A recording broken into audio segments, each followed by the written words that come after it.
Hello everyone and welcome back to the Horror Hut. Before you drift off, it would be a nice idea if you could leave a comment to let me know where you are listening from. Please don't forget to give the video a like and subscribe to the channel. Right, let's get comfy and relaxed, and let's begin. Story 1, Whispers Through the Walls. Moving to the woods had always seemed like a romantic idea.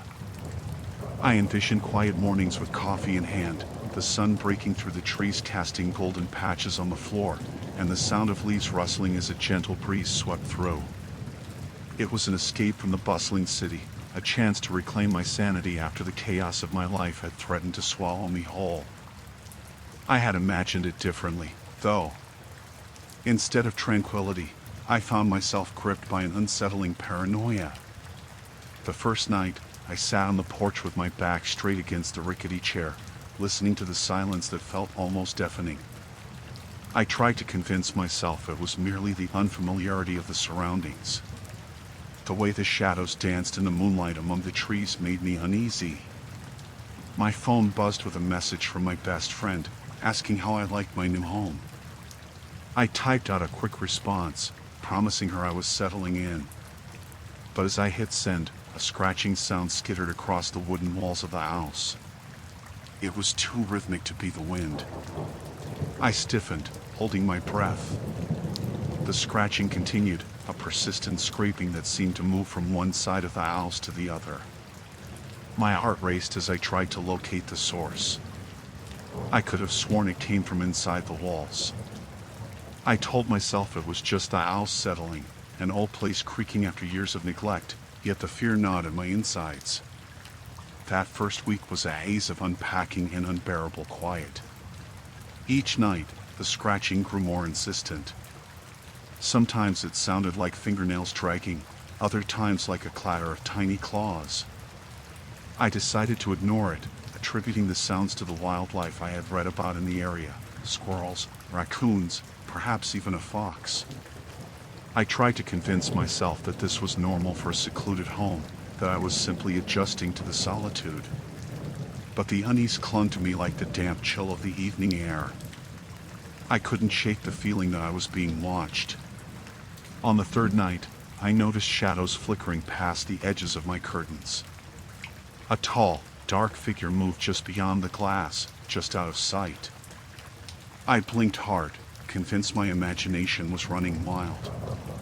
When I peeked through the curtains, the yard was empty, only the swaying trees and swatches of moonlight breaking through their branches.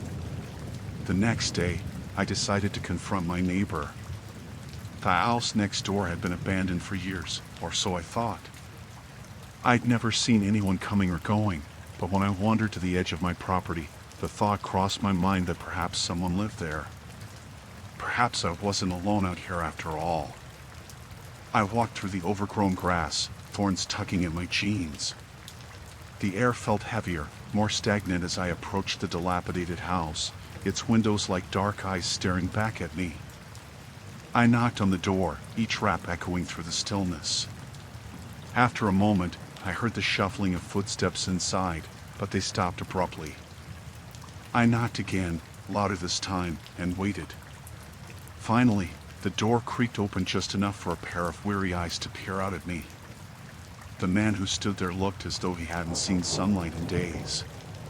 His beard was a mass of unkempt hair, and the dark circles under his eyes spoke of sleepless nights. "Can I help you?" he asked, his voice low and gravelly. "I'm your neighbor," I said, forcing a smile. "I just moved in. I wanted to introduce myself and see if you needed anything." He nodded slowly, his gaze darting past me, as if searching for something. "I haven't been outside in days," he replied, his voice flat. "Not since the last storm." I frowned, confused.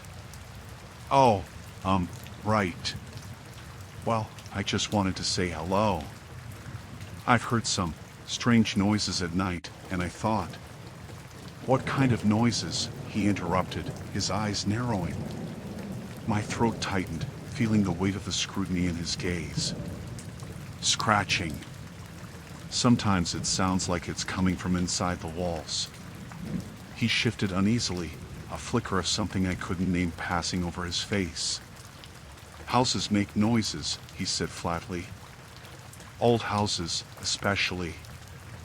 I nodded, taking a step back, feeling unwelcome. "Right, just thought I'd mention it." He didn't respond, merely closed the door, the sound echoing in the stillness. As I walked away, a shiver coursed through me. I couldn't shake the feeling that our brief exchange held more darkness than light. The rest of the day passed in a blur, my mind haunted by the man's eyes and the shadows waiting for me back at home. That night, I lay in bed, the scratching sounds returning, more insistent than before. I pulled the blanket over my head, wishing it would block out the creeping sensation that something was very wrong. Thoughts of the neighbor swirled in my mind. Had he truly not been outside? Or had he been lurking in the shadows, watching me from the dark corners of my new world? Sleep evaded me. The scratching escalated, turning into a frantic scratching, a desperate clawing that gnawed at my sanity. I sat up, heart pounding, and stared at the darkened walls, waiting, listening. The shadows rippled across the walls like living things, taunting me, daring me to confront whatever lurked just beyond the thin barrier of my home. I felt it then, the undeniable reality that I had stepped into something far darker than I had anticipated, and the shadows had begun to creep closer.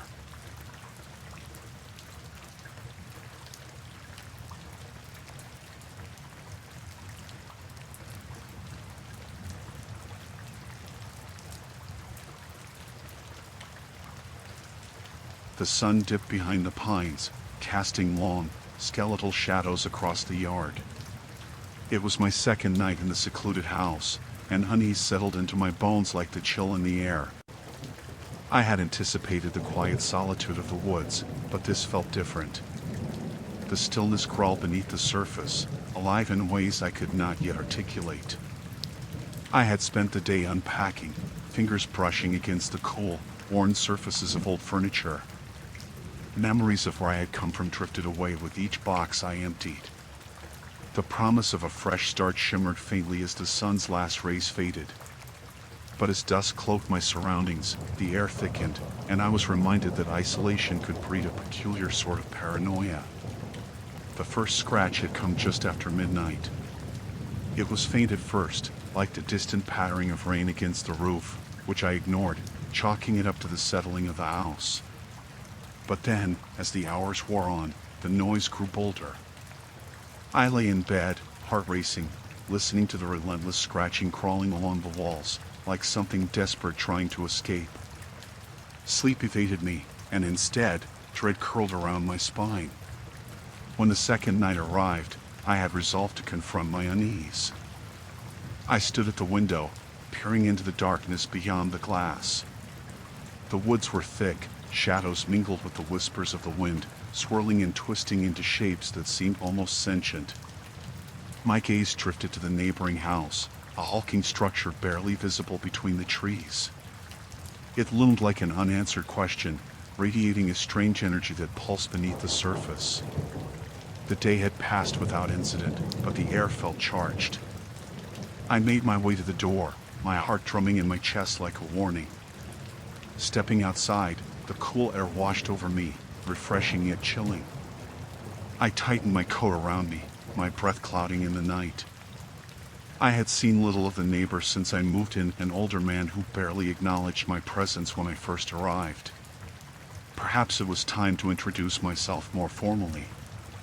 As I approached his house, the moon slid behind a thick blanket of clouds, casting the world into shadow.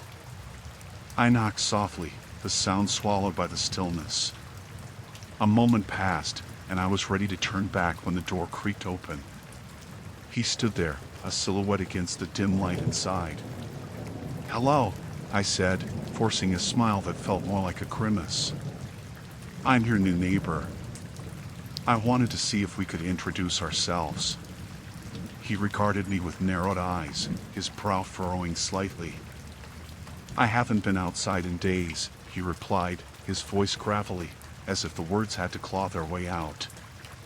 "What do you want?" I hesitated, my mind racing. Should I tell him about the sounds? The shadows? Instead, I nodded, trying to maintain an air of friendliness. I just thought it might be nice to get to know each other. I live over there. I gestured back toward my house. He stepped back, as if my words had pushed him beyond his threshold of comfort. I'm busy, he mumbled and closed the door, the sound reverberating like a finality I couldn't ignore. I stood there, the hairs on my neck prickling as an icy breeze whispered through the trees. His peculiar response hung in the air, heavy and suffocating. I turned back toward my house, uncertainty gnawing in my insides. Had my imagination conjured up the shadows, or was something truly lurking in the night? That evening, I tried to shake off the encounter, focusing instead on the mundane, cooking a simple dinner, organizing my things, distracting myself from the oppressive silence. The scratching returned, heavier this time, more insistent. It clotted me with every scrape, echoing through the walls as I sat at the kitchen table, clutching a fork, my appetite evaporating in the cold embrace of dread. I forced myself outside once more, pacing along the property line, the woods closing in around me like a trap. The moon peeked through the clouds, illuminating the path ahead, but the trees loomed like sentinels, oppressive and watchful. I stared into the darkness, half expecting to see a figure looming there, someone waiting just beyond the edge of sight. The scratching had grown into something more. It became rhythmic, almost purposeful, as if something was trying to communicate with me. Fear twisted in my gut, and I half convincingly told myself it was merely rodents seeking shelter. Yet the thought did little to quell the rising tide of anxiety. As the night deepened, I found myself sitting on the porch, the cool wood beneath me grounding my fraying nerves. A light flickered from the neighbor's house, the first hint of life I had witnessed since arriving. I squinted into the darkness, searching for even the slightest movement through the curtain. Moments stretched, the silence punctuated only by the rustle of leaves. Then, a shadow moved, a flurry across the window. My heart raced, and I leaned forward, breath hitching in my throat.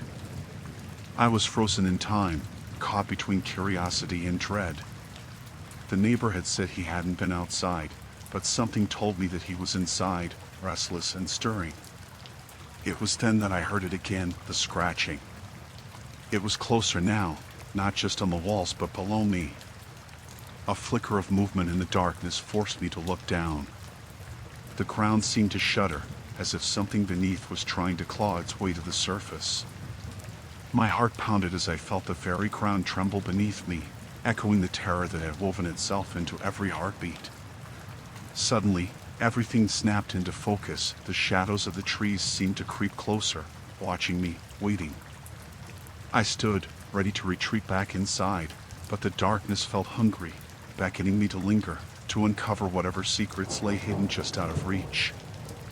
I could no longer dismiss these occurrences as mere imagination. Something was amiss, and it was only a matter of time before I would confront the source of my terror. With every fiber of my being, I understood that the unseen neighbor was more than a recluse. He had become the embodiment of my fear, a figure lurking in the peripheries of my mind, feeding on my uncertainty. I was now alone in these woods, and whatever lived within the shadows had awakened. The air was thick with anticipation as I settled into my routine in the seclusion of my new home. The sun dipped below the horizon earlier each day, casting long shadows that crept across the forest floor. I often found myself drawn to the windows, watching the last light fade, wanting to believe that the darkness would bring peace. Instead, it only deepened my dread. The scratching sounds had begun to escalate. What started as a faint rustling had transformed into rhythmic, deliberate scraping, like fingernails trailing across wood. Each night, it seemed to grow closer, a sinister whisper woven into the fabric of the quiet woods. I told myself it was just the owls settling, old wood protesting against the chill.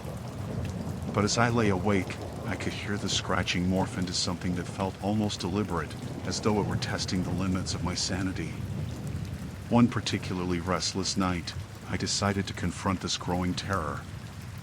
I had noticed, during the day, that the neighbor's house was shrouded in shadows. I had seen glimpses of a tall figure moving behind the curtains, brief, fleeting glimpses that sent chills down my spine.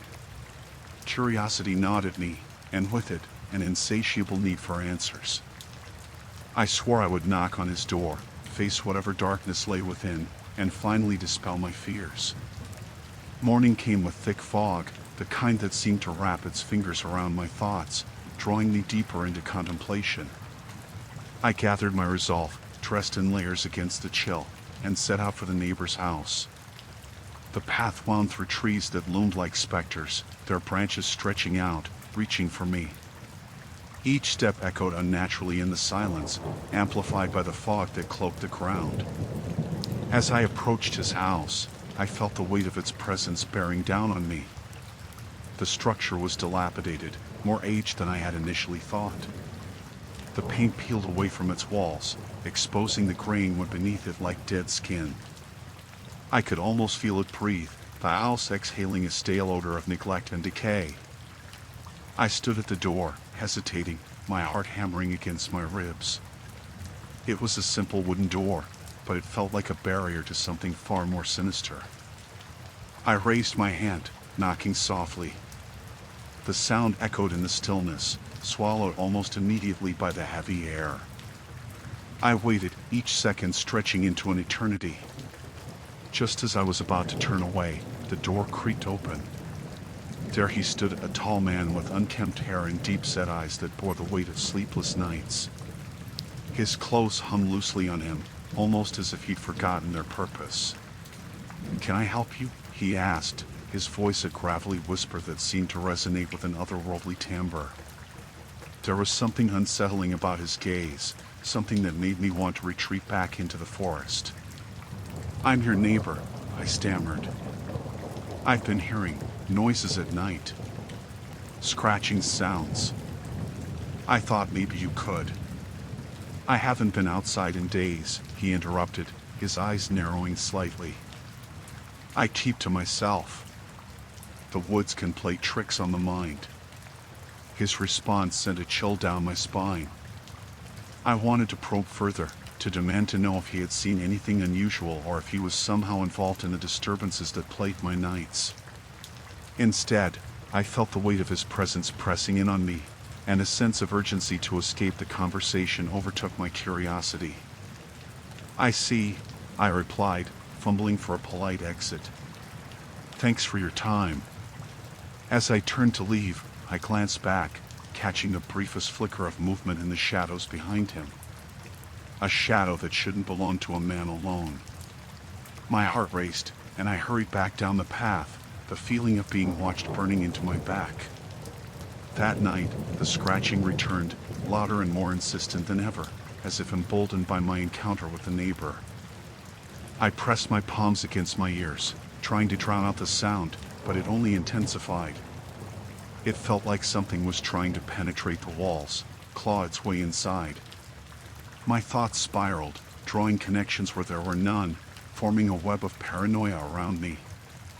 Hours passed, and I lay frozen in bed, every creak of the house amplifying my fear. I wanted to believe it was simply my imagination, but a part of me felt the true weight of reality, the fact that I was utterly alone in this house, surrounded by an ocean of trees and an unseen threat. Then, just as I thought I could bear it no longer, I heard something different. A low, raspy whisper, emerging from the darkness, thin and sharp as a blade. The words were indecipherable, but it felt as though they were speaking directly to me. With trembling hands, I reached for my phone, illuminating the darkness around me. The light flickered momentarily, casting chaotic shadows that danced along the walls.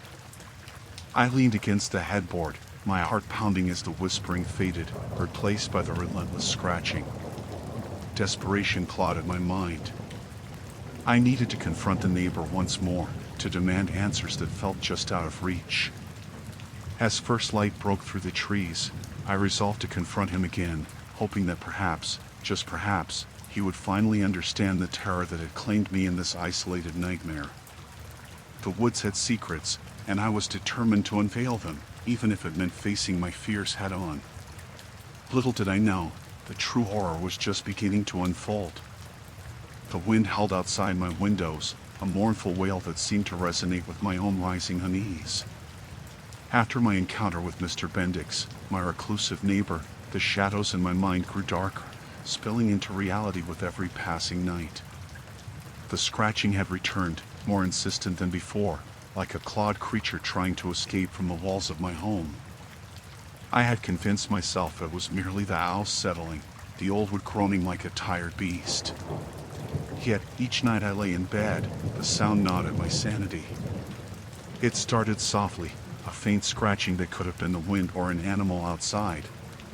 However, as the hours crept forward, it grew louder, more deliberate, as if something was trying to communicate with me from within the very structure of the house. I spent the days trying to distract myself.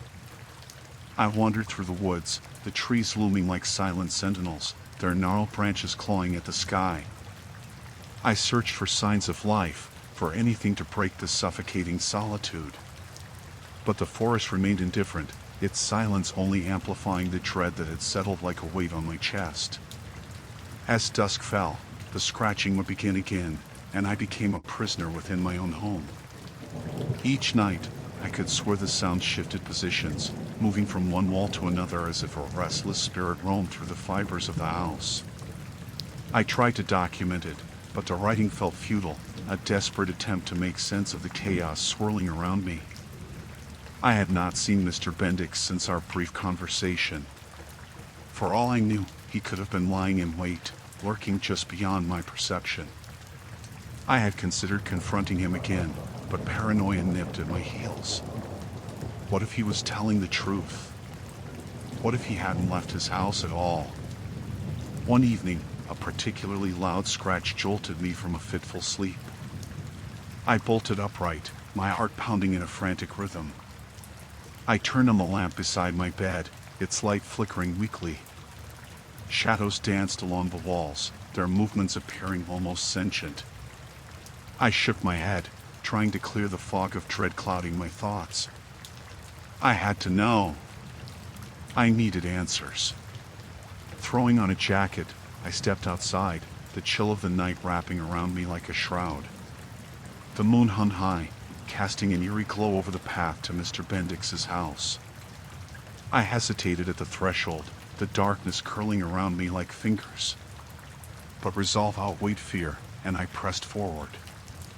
As I approached his home, the atmosphere thickened, the air heavy with an unsettling quiet.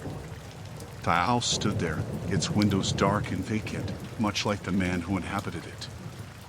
I raised my hand to knock, but the realization struck me that I would be interrupting someone who claimed not to have been outside in days. A sudden rustling in the underbrush made me jump, and I turned sharply. I scanned the yard for any sign of movement, but it was only the branches swaying in the wind, whispering secrets I was too frightened to comprehend.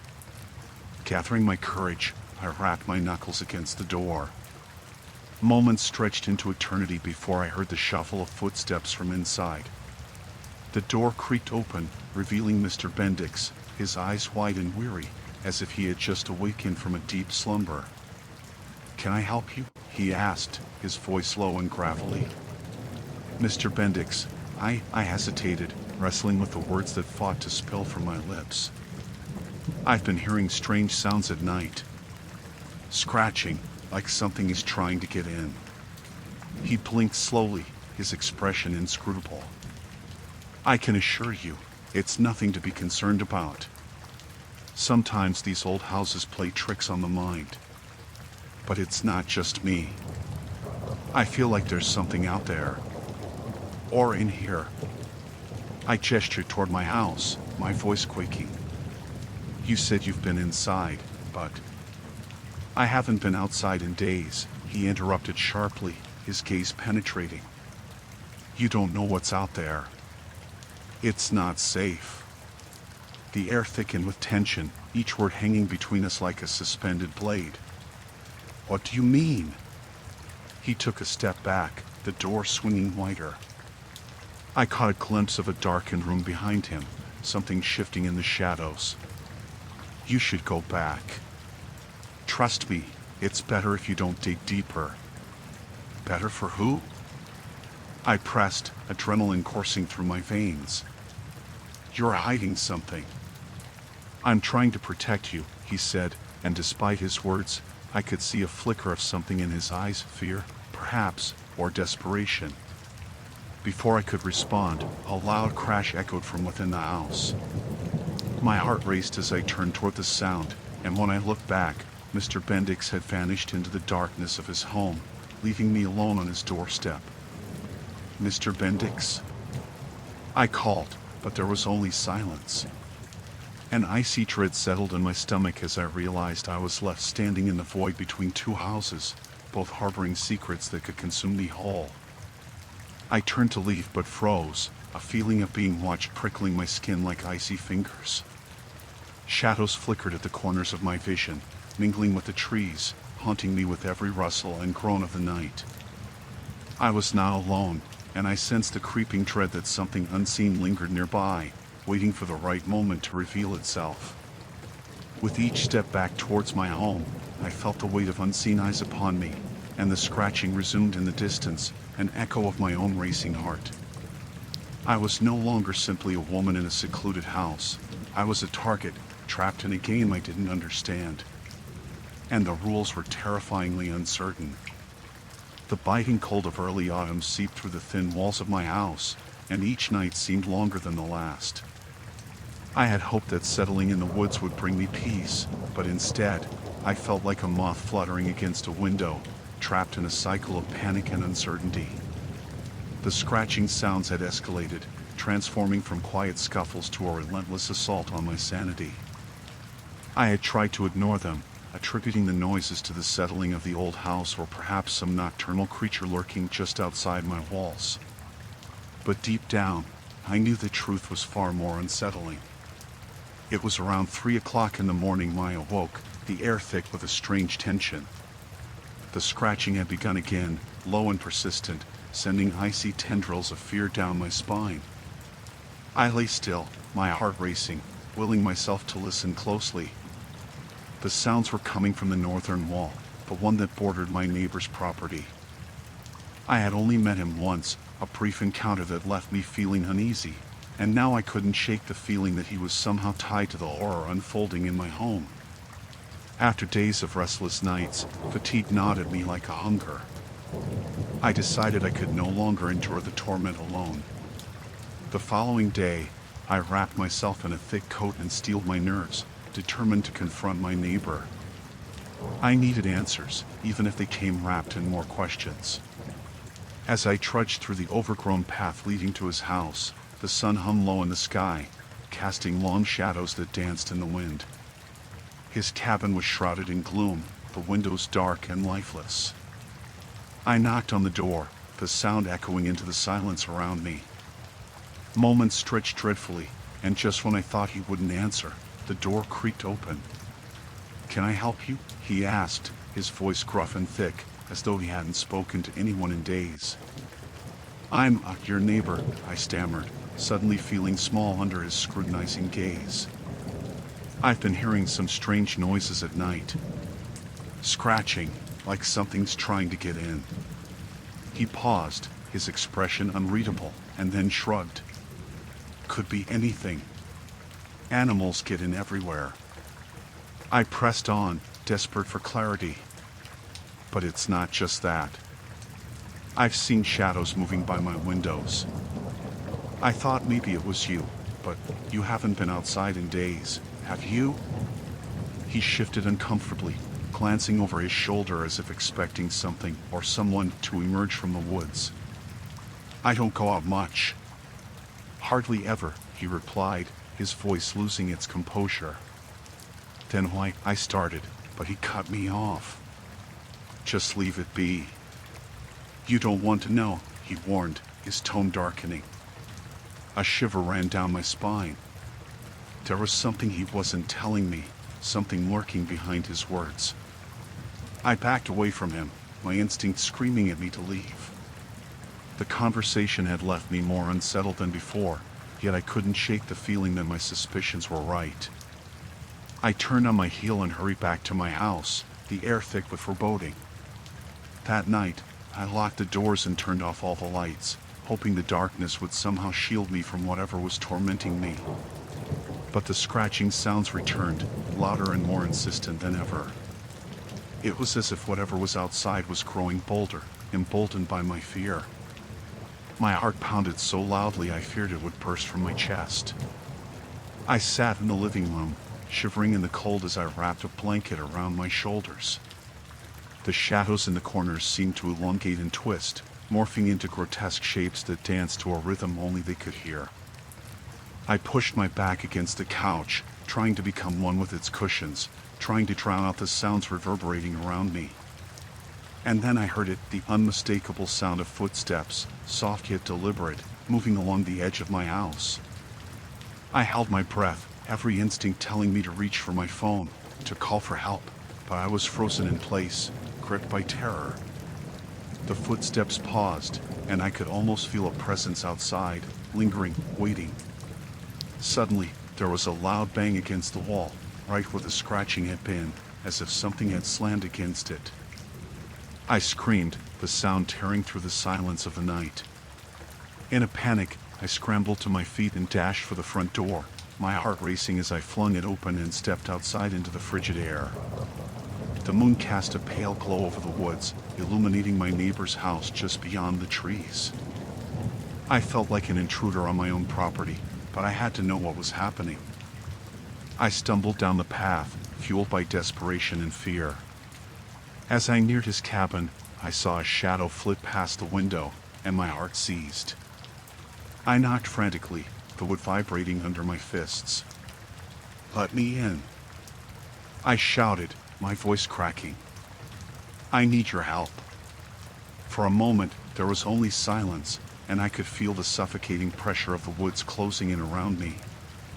Then I heard movement inside, a shuffling and a grunt, and finally, the door creaked open. "What do you want?" he snapped, irritation flaring in his eyes. "Please," I gasped. "I think something is out there. I can't stay in my house." He hesitated, and in that moment, I saw something shift in his demeanor. A flicker of understanding, perhaps recognition of the primal fear that had gripped me. He stepped aside and gestured for me to enter. "You better come in then." I stumbled past him, the air inside thick and heavy. As he closed the door behind us, I felt the weight of something unnameable pressing down on me, a terror that whispered in the silence, and I knew that the worst was still to come.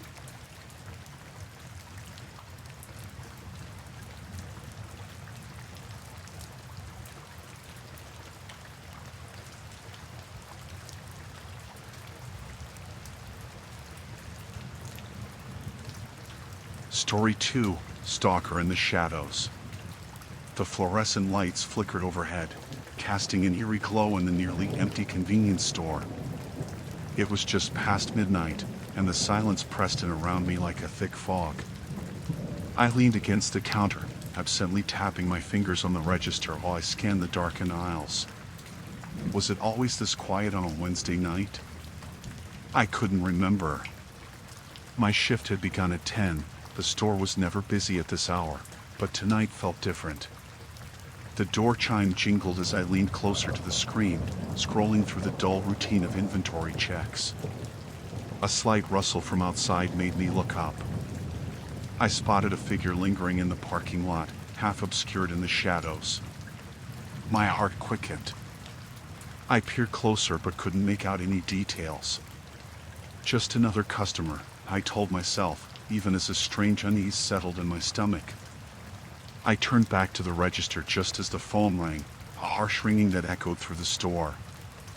I hesitated, then picked up the receiver. "Convenience Corner, how can I help you?" "Hello, Jessica," said a smooth voice. It was calm but sent chills down my spine. "I'm right outside." I glanced towards the windows, my pulse racing. "Who is this?" I managed to ask, trying to keep my voice steady.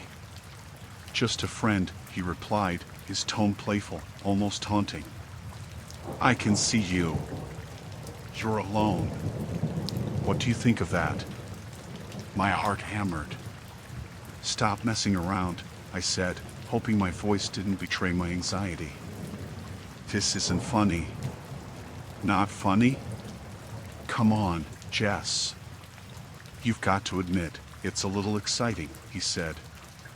I could almost hear the smile on his face. I slammed the receiver down and took a shaky breath. I glanced at the parking lot again but saw nothing out of the ordinary. No one was there. I tried to shake off the conversation, telling myself it was just a prank. But the calmness of his voice clung to me like a damp fog. The next hour dragged on, each tick of the clock amplifying the silence. I busied myself with tidying up, shifting my focus away from the unsettling call. I arranged candy bars, wiped down the counter, and even checked the stock in the back. The old, buzzing neon sign flickered sporadically, casting strange shadows that danced in the corners of my periphery. Then the phone rang again. I stared at it for a moment, debating whether to answer. I finally picked up, heart racing. Hello? It's me again, he said. I see you've been busy. You must be lonely. Leave me alone.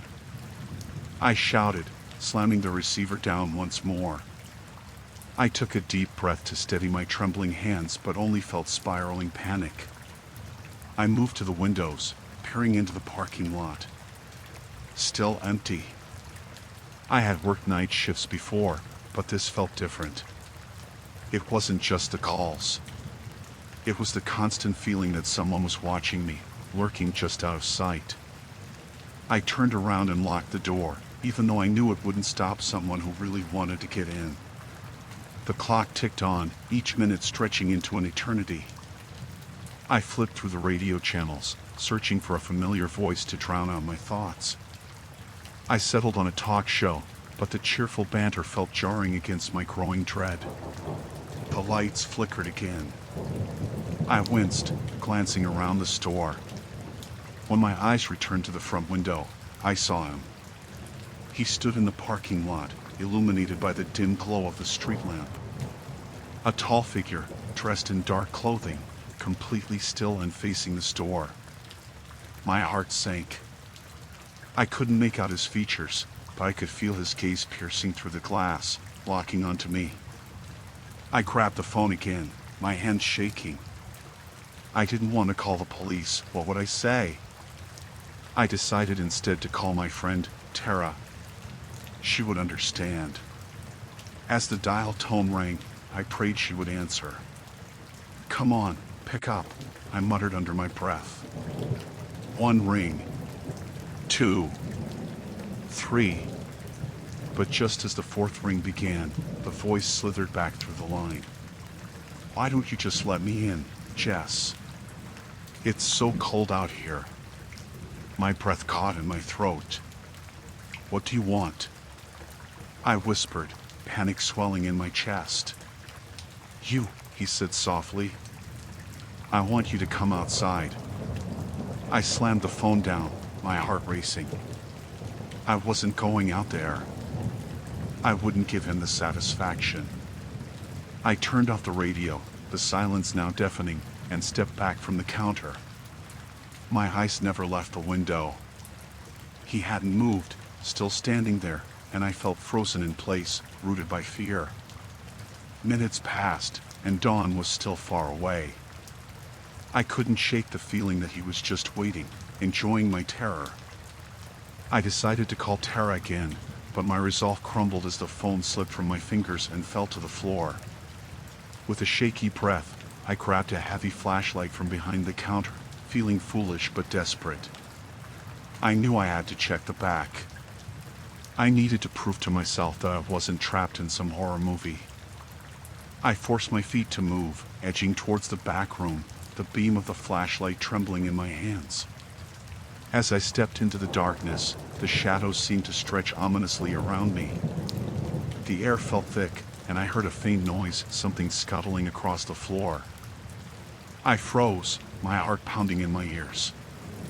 I aimed the flashlight towards the sound, and all I could see were the shelves of stock.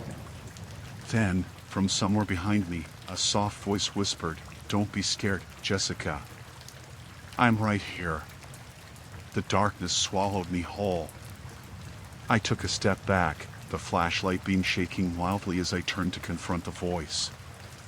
The pulse in my neck throbbed painfully as I realized I had no idea what awaited me in the shadows. The fluorescent lights flickered again, casting a sickly pallor over the aisles adorned with snack foods and overpriced sodas. It was an all too familiar scene, yet tonight felt different.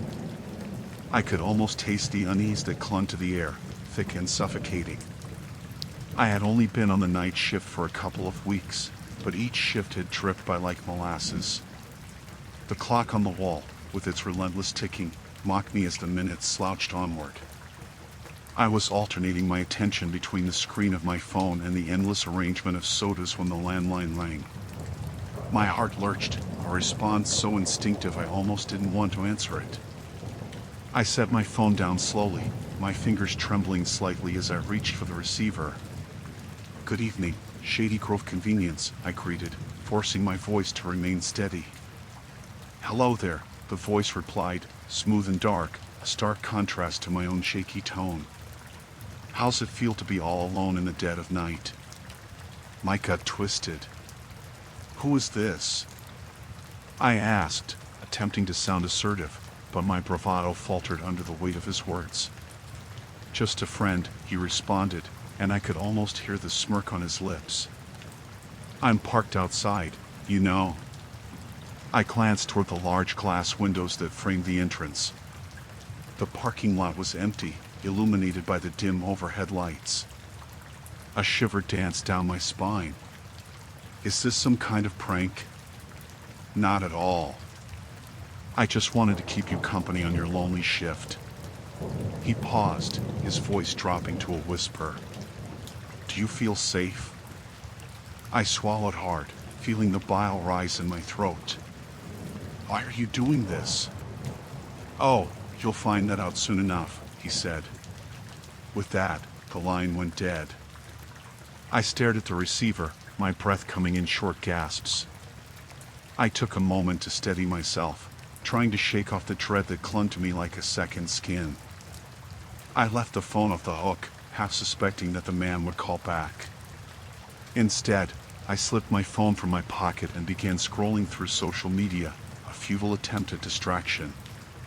But my eyes kept darting back to the windows, the faint shadows swaying just beyond the glass. Time dragged on, every tick of the clock amplifying the tension in the air.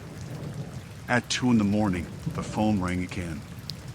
My heart raced as I answered, already knowing who it would be. "Hello, sweetheart," he crooned, as if we were old friends. "Still working that lonely night shift?" "Leave me alone," I hissed, my voice barely above a whisper. "Why?" "I'm just outside, watching," he said, a sickening glee lacing his tone. "You should be careful. You never know who may be lurking in the darkness." I slammed the receiver down, my mind racing. A sense of powerlessness enveloped me, and I felt trapped in a living nightmare. I glanced at the exit, my heart pounding at the thought of running outside. But what if he was out there, waiting for me? I took a few deep breaths, trying to quell the panic rising within me.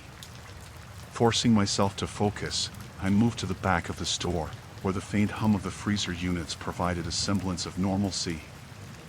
As I stocked shelves, each creak and groan of the building sounded like a whisper, taunting me, reminding me of the phone calls.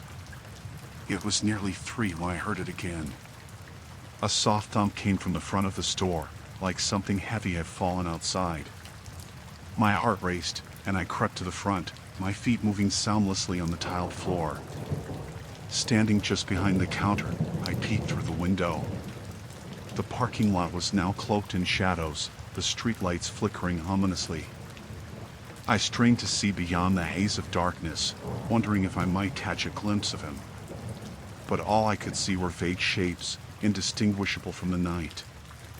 My mind played tricks on me as the shadows seemed to shift and swirl, each one morphing into a potential threat.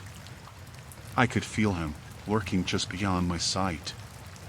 The urge to throw open the door and confront whatever was out there gripped me, but fear rooted me in place. A second thump echoed, and I nearly jumped out of my skin. I whipped around, expecting to find someone behind me. But the store was empty. I gripped the counter, willing myself to regain some composure. I reminded myself it was just a convenience store, just a job.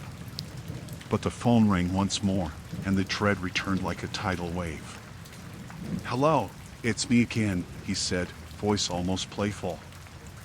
"I think you're beautiful when you're scared." "Stop it," I shouted. "What do you want from me?" "I just want to watch you," he replied, the words sliding off his tongue like syrup. "The way you jump at shadows, it's delightful." I dropped the receiver, my breath hitching as I felt the walls closing in. I could almost hear his laughter through the line, creeping into my thoughts. I stumbled backward, bumping into a display of chips and sending them tumbling to the floor with a loud crash. The sound seemed to reverberate through the emptiness, and for a moment I stood frozen, every sense heightened. I wanted to rush outside, run to my car, and escape this place. But the thought of him watching me made it impossible to move. Then I heard it. A faint scraping sound by the front door. Panic seized me, and I darted behind the counter, my heart pounding so loudly I was sure it would burst. I peered around the edge, breath held tight.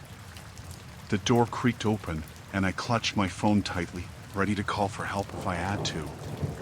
But the figure that stepped inside was nothing but a dark silhouette, barely illuminated by the flickering lights. "Hello? Is anyone here?" a voice called, distorted and distant. I took a shaky breath, trying to steady my pulse. It wasn't him.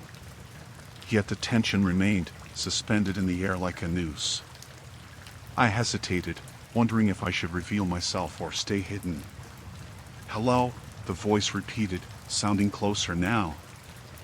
I forced myself to step into the light, my heart pounding against my ribs. As I emerged from the shadows, I was met not by the man from the phone, but by a weary customer, a faded baseball cap pulled low over his eyes. "Sorry to startle you," he said, his voice gravelly. "I just need some smokes." "You got any?" Yeah. Right over here," I stammered, relief flooding my senses, but it was short-lived. I knew the night was far from over, and the shadows outside still held their secrets. The fluorescent lights above flickered, casting unsettling shadows across the aisles, as if the convenience store itself were breathing. With each hum of the vending machine, I felt the weight of the night pressing down, wrapping around me like a heavy shroud. There was only so much coffee I could drink, and I had already hit my limit. The clock's hands crawled toward the witching hour, the world outside slowly darkening under the weight of the night sky. The phone rang again. It was the same number, flashing ominously on the screen. I hesitated but then picked it up, my heart pounding like a drum. "Hello?" "Hi there," the voice on the other end whispered, smooth yet dripping with something sinister. "I'm still out here." Cold dread seeped into my bones. "Who is this?" I demanded, trying to sound braver than I felt. "Just a friend," he replied, a chuckle tinged with malice. "Watching you, from the parking lot. You should really look outside." I hung up, my hands trembling. My eyes darted to the front windows, but all I could see was the black expanse of night. Nothing but shadows stretched across the pavement, the faint glow of the nearby streetlight casting a weak halo on the surrounding darkness. Still, unease settled in the pit of my stomach, coiling tighter with each passing moment. The phone rang again, but this time, I left it to ring. I couldn't afford to let him invade my thoughts, yet I found myself glancing outside every few seconds, searching for any hint of movement, any shadow that didn't belong.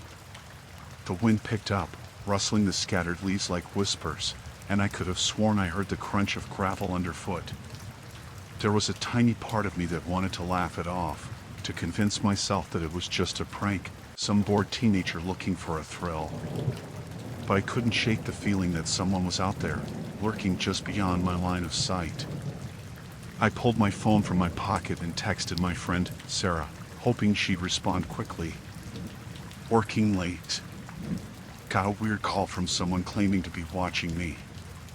Not funny. I tucked the phone away, glancing at the security monitor.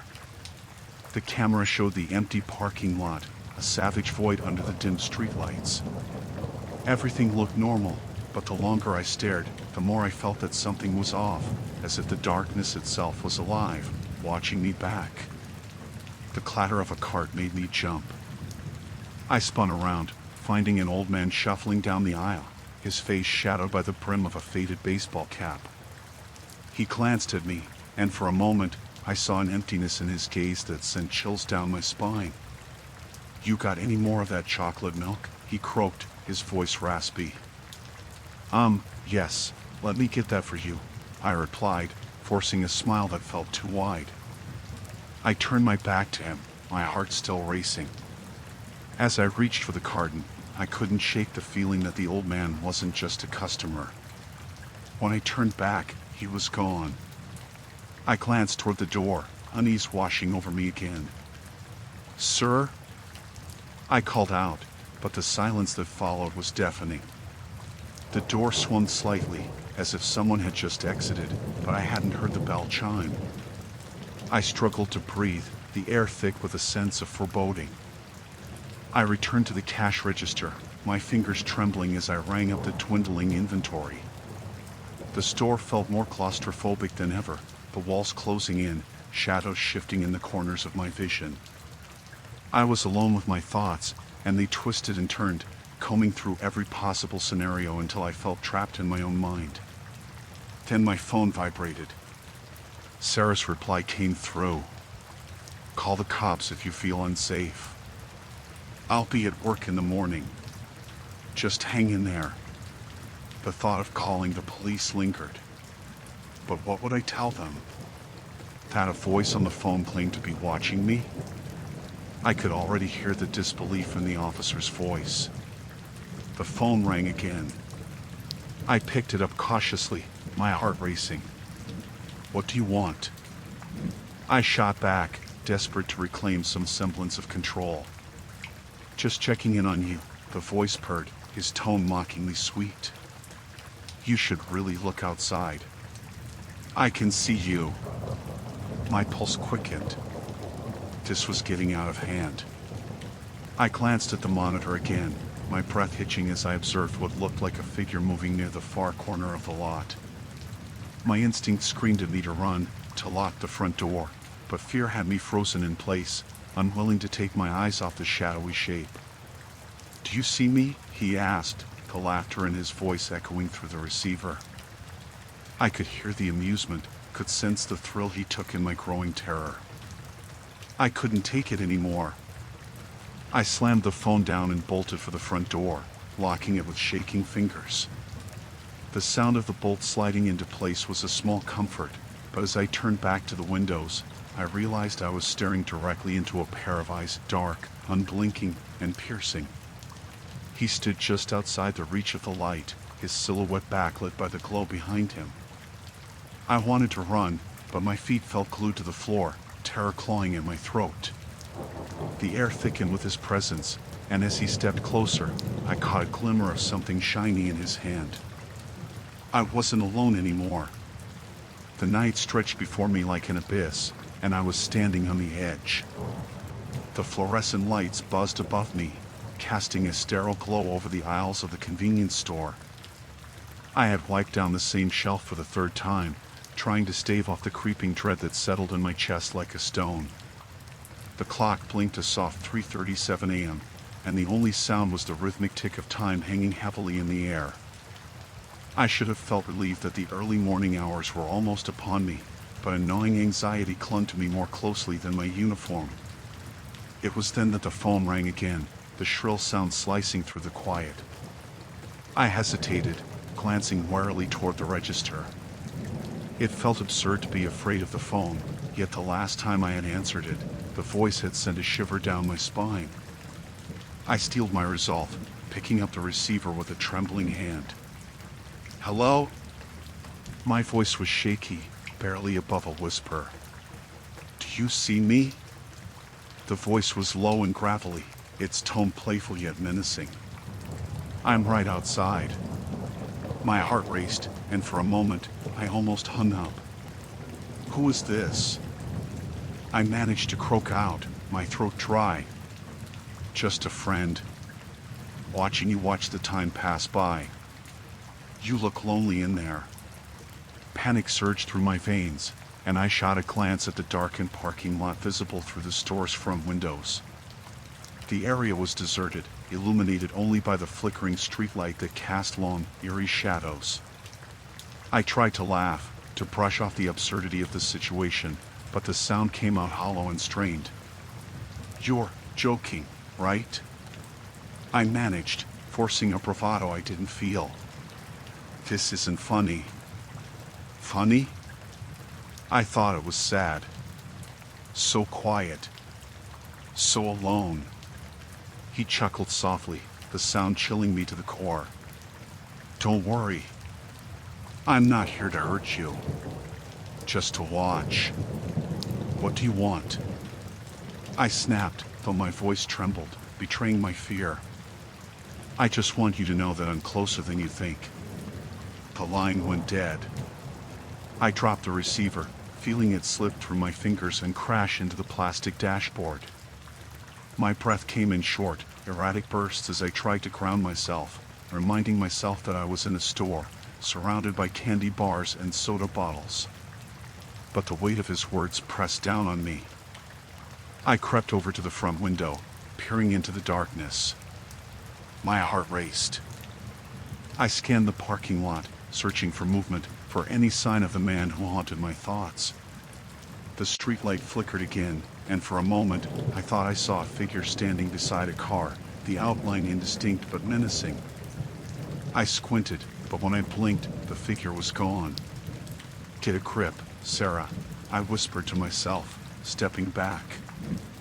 I busied myself restocking the chips while keeping my eyes glued to the door, half expecting it to burst open at any moment.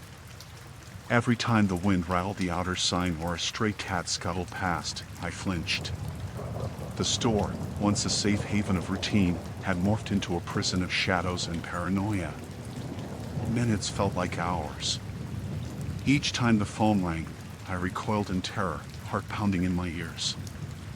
I let it ring twice, only to pick it up again, dread coursing through me. My mind raced with endless possibilities of what awaited on the other end, but curiosity overpowered fear. "Hello?"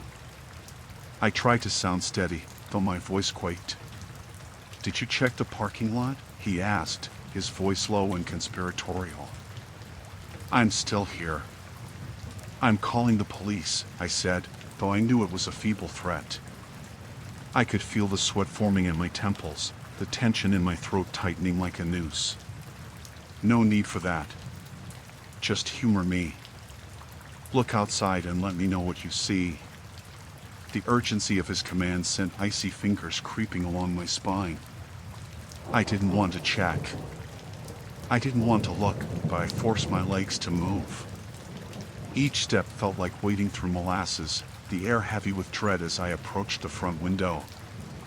I peered through the glass, half expecting to see him waiting right there, a twisted grin spread across his face. But the parking lot was empty, save for a few scattered shopping carts and the shadows they cast in the intermittent light. I breathed out, but the relief was short-lived. The silence loomed, thick and suffocating. "Nothing," I said weakly, retreating from the window. "You're not here. Are you sure about that?" His voice was no longer playful but dark, dripping with malice. "What if I told you I was just behind you?" The blood in my veins turned to ice. I whipped around, terror paralyzing me as I scanned the store's interior. Nothing seemed out of place, but the feeling of being watched pervaded the air. My breath quickened, and I fumbled for my phone, my fingers shaking as I searched for the number to call for help. Why do you want to scare me? What do you want from me? I shouted into the receiver, my voice cracking. The line fell silent, and in that quiet, the world outside seemed to pause. I could hear the hum of the refrigerator and the distant murmur of traffic. But that was it, and in that stillness, I felt the weight of his gaze, heavy and unyielding. Just wanted to ensure you don't feel so lonely, he replied, voice now a whisper. It's only a few hours until dawn. I'll be here until then. Why are you doing this? I asked, desperation washing over me. I glanced toward the exit, imagining him waiting just outside, ready to pounce the moment I stopped paying attention. Because I can, he whispered again, sending fresh terror coursing through me. No one knows you're out here alone. No one's coming for you. You're all mine until morning. Every noise outside, each rustle of leaves, the sway of shadows became magnified, paralyzing me with fear. I was trapped in a waking nightmare, a pawn in a twisted game I didn't understand. I had to survive till dawn. But with every passing moment, I felt the grip of madness tightening, the shadows swirling around me like phantoms ready to drag me into darkness. The only thing I knew for sure was that the night was far from over. The flickering neon sign outside cast an eerie glow through the store windows, illuminating the aisles with a sickly hue. The hum of the fluorescent lights buzzed overhead, an incessant reminder of my solitude in this desolate convenience store. It was just past 2 a.m, and as I leaned against the counter, I couldn't shake the feeling of being watched. I had spent the last few hours restocking shelves and reorganizing the candy display, trying to occupy my mind with mundane tasks. The quiet had settled around me like a thick fog, wrapping me in an oppressive silence, broken only by the occasional creak of the building settling. On nights like these, a mere sound could become a source of dread, and I had learned to listen closely. My phone buzzed, jarring me from my thoughts. I glanced down and recognized the number. It was the same one that had called before, the man who had claimed he was watching me. I debated answering, but the adrenaline coursing through me made the decision easy. With a deep breath, I pressed the green button. Hello? My voice trembled slightly, betraying my bravado. Are you scared? His voice was low but clear, a whisper that seemed to curl around my spine. No, I managed to reply, though I could feel the chill of his words seep into my bones. I see you, he said, the sound mocking, almost playful. You're alone, aren't you? Just you and me. I glanced out the front window, squinting into the darkness. The parking lot stretched into shadows, every car an ominous silhouette. What do you want? I asked, my voice steadier now, fueled by irritation more than fear. Just to watch, he answered, and the call went dead. I dropped the phone onto the counter, my heart racing. His words replayed in my mind, taunting me. I scanned the store, feeling the weight of every product on the shelves, as if they were my only companions in this nightmare. Forcing myself to focus on the time, I noticed that an hour had slipped away. The clock ticked forward, each second marked by the pounding of my heart.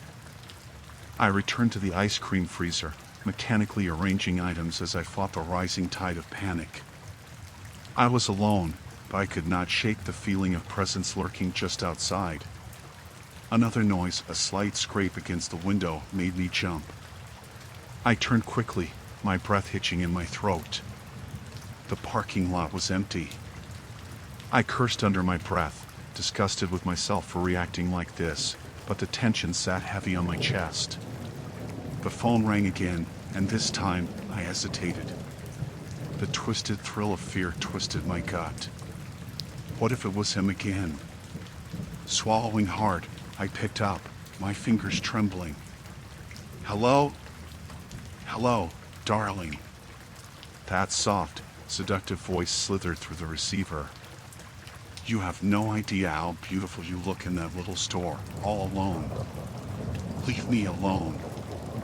I shouted, but my voice cracked, betraying the fear pooling in my stomach. "Why?" "I just want to talk," he said, his tone deceptively calm. "You're so far away from anyone. Alone. It's just us." My mind raced. I couldn't let him know how much his words affected me. "You think you're scary? You're just a coward hiding in the dark." He chuckled, the sound gravelly and low. "But you're the one who's scared, aren't you? You're afraid of what's outside. How many shadows have you looked into?" I glanced outside again, the shadows twisting and writhing under the streetlights. "You're just some sick pervert. What do you want?" His laughter echoed in my ear before he simply hung up. I dropped the phone, my hands shaking. I wanted to scream, to throw something, but I remained frozen, trapped in a standoff with my panic. Then I heard a soft thud against the back door. My heart leapt into my throat, and I held my breath as silence enveloped the store again. Was it him? My mind raced through every horror movie I had ever seen, every cautionary tale of the bad guy lurking just outside. I edged toward the back of the store, forcing myself to move. The fluorescent lights above began to flicker, casting shadows that danced along the walls. Each step felt like walking on glass, the fear of what I might find paralyzing me. I reached the door and pressed my ear against the cold metal. Nothing. Just silence. My heart pounded loudly in my ears as I considered my options. I could call the police, but what could I tell them? A man had been watching me? It sounded insane, even to myself. Then another thud, more insistent this time, followed by a slow dragging sound. I jumped back, my pulse thrumming wildly. Panic surged, and I turned to run back to the front of the store. I couldn't be trapped like this, not tonight. As I raced back to the counter, the lights flickered again and then went out completely, plunging the store into darkness. I gasped, fumbling for my phone, my only source of light. When I finally found it, I clicked on the flashlight and held it up, the beam cutting through the thick blackness. "Just breathe," I whispered to myself, but the tremor in my voice betrayed the calm I tried to project. My eyes darted around, searching for movement in the shadows. The back door rattled, a faint groan reverberating through the thin walls. He was out there, and I could feel it. The only thing separating us was a flimsy piece of wood. I backed up against the counter, prepared to defend myself. I wished for the store's security system to activate, for the comfort of knowing someone else was aware of my plight. But no one was coming. I was utterly alone. With every sound outside, every scrape or thud, the walls of the store seemed to close in around me. I needed to think clearly. I was trained for this. The store had emergency protocols, but all I could focus on was the growing dread that wrapped around me, squeezing tighter with each passing moment. As I heard a final thud, equal parts defiant and foreboding, I raised my phone higher, heart racing. The night was still young, and dawn felt as far away as ever. A figure loomed just outside the glass, backlit by the streetlight, and I felt the air leave my lungs. He was waiting, watching, and now the game began.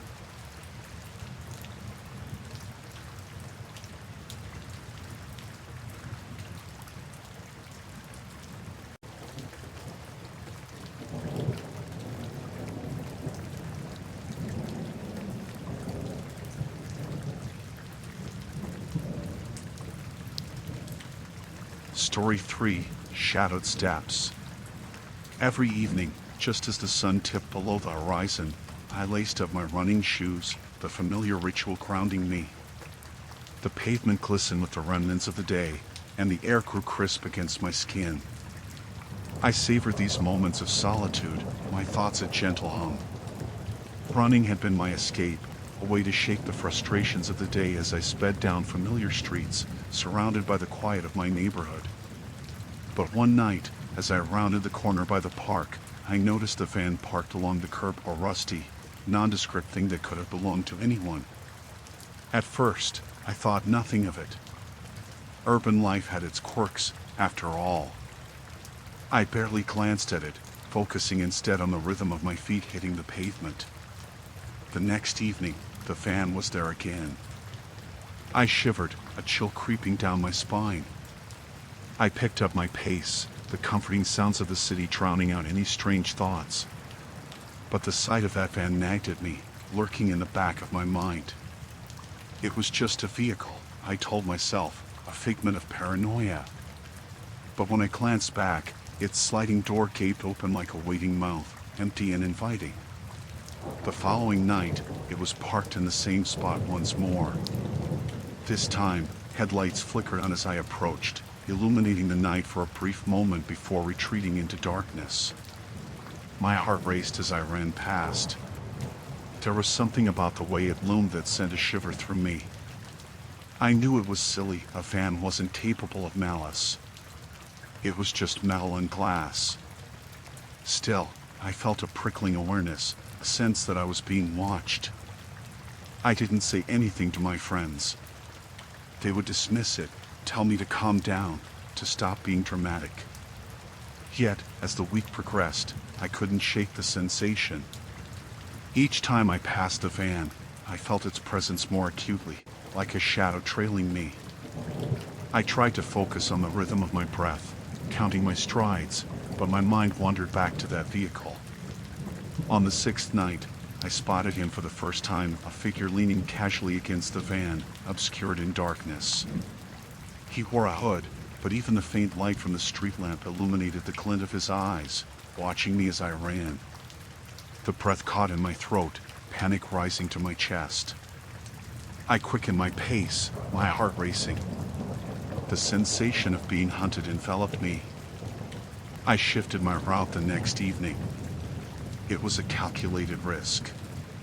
The new path looped around the neighborhood instead of the park. As I ran, I felt an illusion of safety, the rhythm of my feet drowning out the thoughts that had plagued me.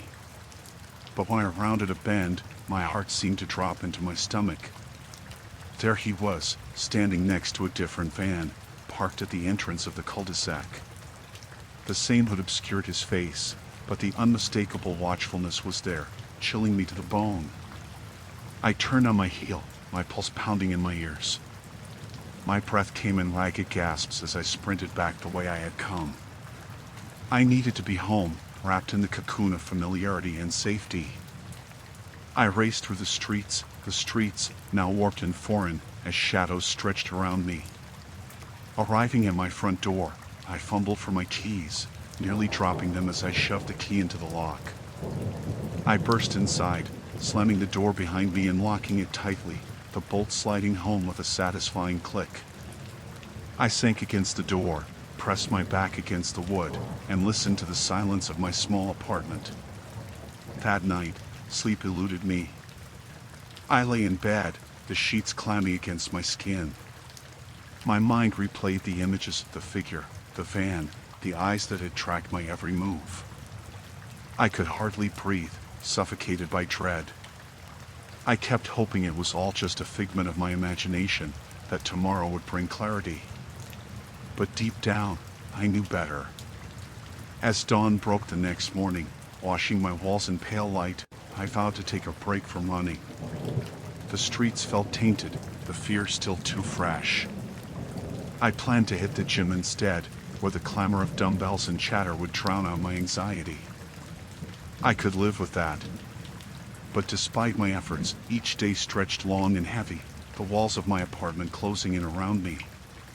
The absence of my daily ritual weighed on me, feeding a different kind of dread. My mind wouldn't relent. It was that van, that figure, those eyes that watched me. They were an itch I couldn't scratch, a dark presence hovering just out of reach. On the third day of my hiatus, I decided to take a walk to clear my head. The air was mild, and it felt good to be outside, even if I stayed close to home.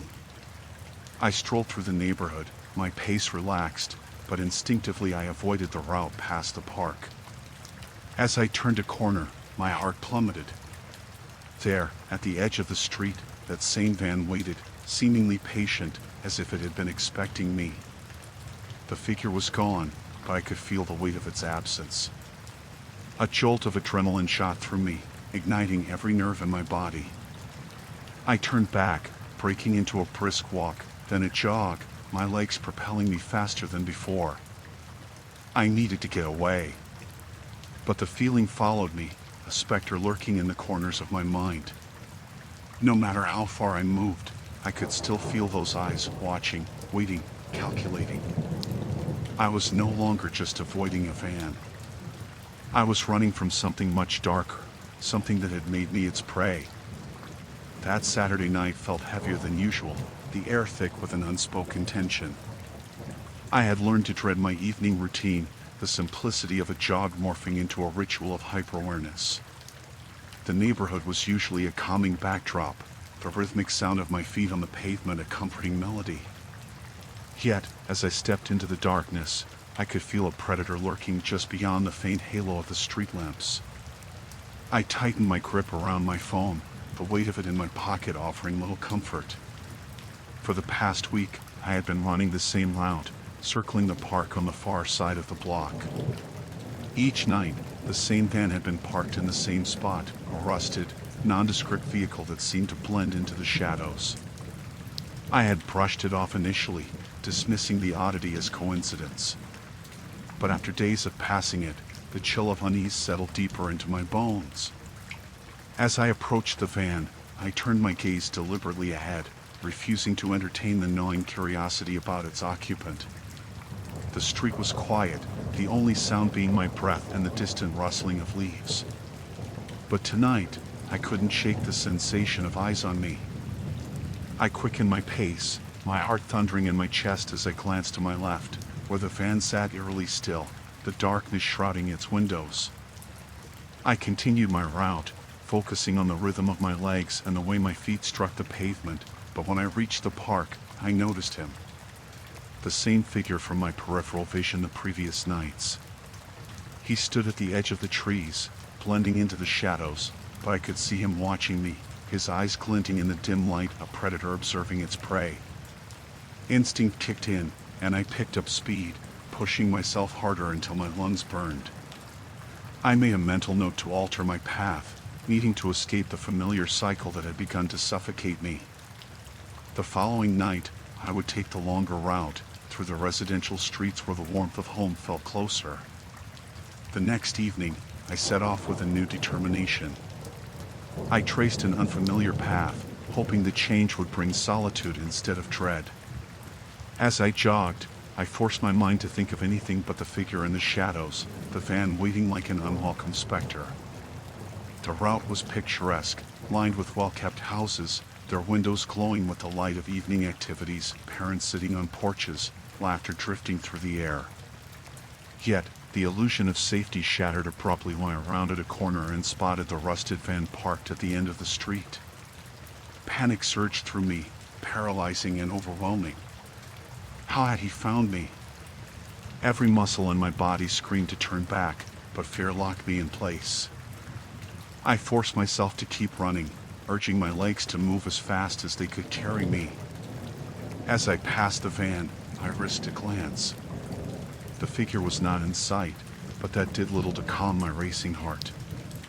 If he had been lurking here too, I had unknowingly led him straight to me. I needed to escape, to go home and never run this late again. Eyes forward, I pushed myself to quicken my pace. The streetlights began to flicker, and a chilling breeze swept through the night. I turned down a side street, desperate for a fresh path, but my breath caught in my throat when I saw him again a mere block away, moving with a casual nonchalance that masked an underlying danger. He had closed the distance, his strides fluid and confident, as though he had been waiting for this moment to follow me. My instinct screamed for me to flee. I turned sharply, darting into an alley, the shadows swallowing me whole. The air was different here, thick with the stench of garbage and decay. The sound of my breathing grew louder, an echoing reminder of my vulnerable state.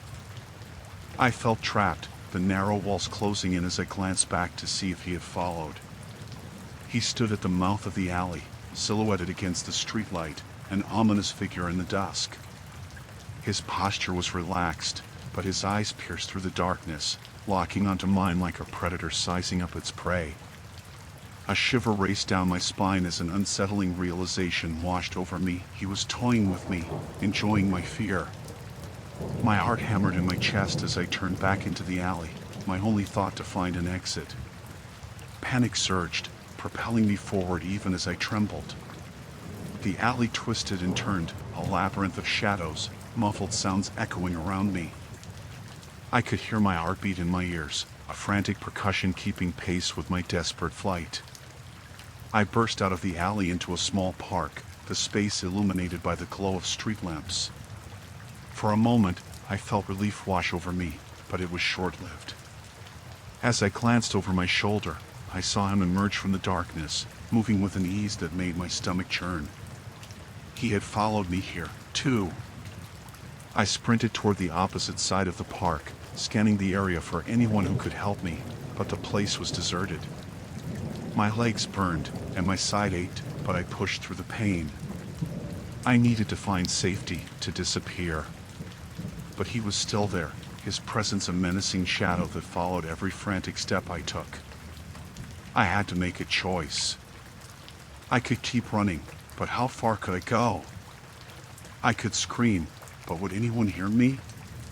The darkness loomed around me, thickening like a shroud. He was getting closer. With a surge of adrenaline, I veered toward the street, hoping the emptiness beyond would offer a chance to escape.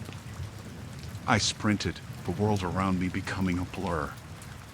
My breath came in ragged gasps, and as I neared the end of the street, fear twisted into desperation. Suddenly, I heard a low, taunting laugh that echoed in the stillness. The sound sent a jolt of ice through my veins. I wasn't just running from a man. I was running from a nightmare that seemed all too real, and I didn't know how to stop it. It was a week since I first noticed the van, a dull gray block of metal parked like a sentinel on the corner of Maple and Fifth, its presence a small yet potent stone of anxiety lodged in my chest. I tried to dismiss it, telling myself that it was just a coincidence. A delivery truck, perhaps. But as the days passed, the van remained, and so did the feeling of being quietly watched. I could still hear the rhythmic thudding of my heart, echoing in the silence of the early morning. The air was brisk and cold against my skin, so I wrapped my arms around myself, bracing for the familiar discomfort of a late-night jog. As I rounded the corner, the van sat there, looming in the shadows. The driver's side door stood ajar just enough for me to see a glimpse of the dark interior, but I quickly averted my eyes, choosing instead to focus on the trail ahead. Somewhere in the back of my mind, instinct told me to turn back, to abandon the run altogether. But I shook off the warning, unwilling to concede defeat to an irrational fear. After all, I was a grown woman. I was fit, capable, and more than willing to fight back against any shadows that dared encroach upon my freedom. Yet, each time I passed that van, I could feel the weight of a gaze pressing down on me. Each night, I tried to convince myself that I was imagining it, that the slight figure lingering in the shadows was just a trick of the light. But the unease settled deeper, a root burrowing into my mind, stealing my focus and making every stride feel heavier. Tonight was no different. As I neared the spot where the van waited, I stole a glance over my shoulder. My heart dropped. The figure was there. I couldn't make out much, just a slim outline clad in dark clothing, standing against the lamplight in an almost decorative stillness. The way he shifted slightly as I approached sent a shiver crawling up my spine. I picked up my pace, breathing heavier, the sound echoing in the stillness. With each footfall, I felt a tug of panic, an underlying urge to flee. The figure didn't step forward, he merely watched, a statue in the darkness. I refused to look back again, forcing my legs to carry me past the van and onto the familiar stretch of path that led toward the park. The following nights blurred together. Each run became a ritual of adrenaline and dread. The van remained, the figure steadfastly watching as I passed. I cannot say I didn't consider changing my route earlier. The thought lingered, but each time I hesitated, paralyzed by the fear of the unknown. Would he follow me? Was he even real, or simply a figment of my anxious mind? Then, one fateful night, I took the plunge. I turned left into a side street, heart racing, convinced that I could outsmart whoever was stalking me. The initial rush of freedom coursed through my veins. I was escaping the shadows. Yet, as I reached the edge of the park, I froze. The figure was there, perched upon a bench in the pool of light cast from a nearby lamppost, clearly waiting for me. My breath hitched, and I felt my pulse quicken as a layer of cold sweat enveloped me. No familiar van, not even the dull gray of steel, just him, that ominous silhouette that haunted my every step. This was not a mere coincidence. It was as if the streets themselves had conspired to draw him closer, to trap me. I turned on my heel, panic overtaking me. This time, the route back felt different, more like a chase than a jog. With each step, I could feel the weight of his gaze creeping closer. The hairs on my neck prickled, and I fought against the urge to look over my shoulder. I could almost sense him gaining on me, the sound of my feet slapping against the pavement drowned out by the heavy thud of my heart.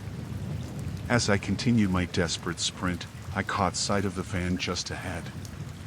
A wave of relief washed over me, but it was short-lived. The driver's side door stood open, the shadows inside deep and inviting, yet ominous. A part of me wanted to run straight past, to keep going and never look back, but I couldn't shake the feeling of being trapped, cornered like prey. I needed to confront this. It was the only way I could take my power back. Summoning every ounce of courage, I approached the van slowly. My breath caught in my throat, but I called out into the darkness, my voice trembling and unsure. "Who are you? What do you want?" Silence returned, heavy and oppressive. The figure, still a distance away, did not answer. I could feel the tension in the air, the world around me holding its breath. Perhaps he had expected me to cower, to run.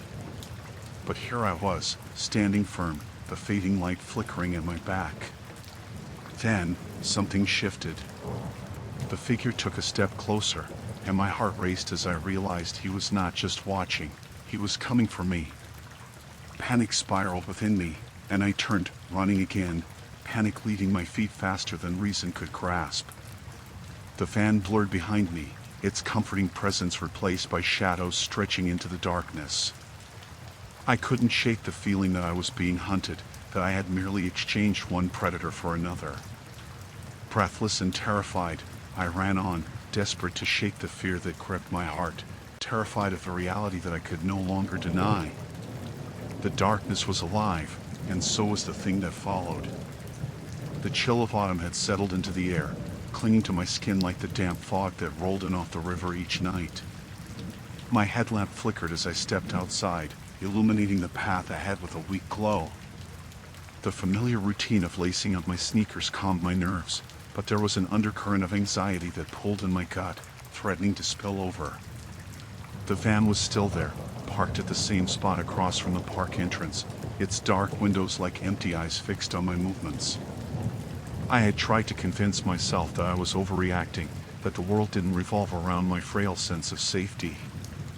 But each night, as I jogged past that van, I felt the weight of something sinister lurking just beyond my periphery. The first few nights had been manageable, my focus on the rhythm of my breath and the comforting beat of my music.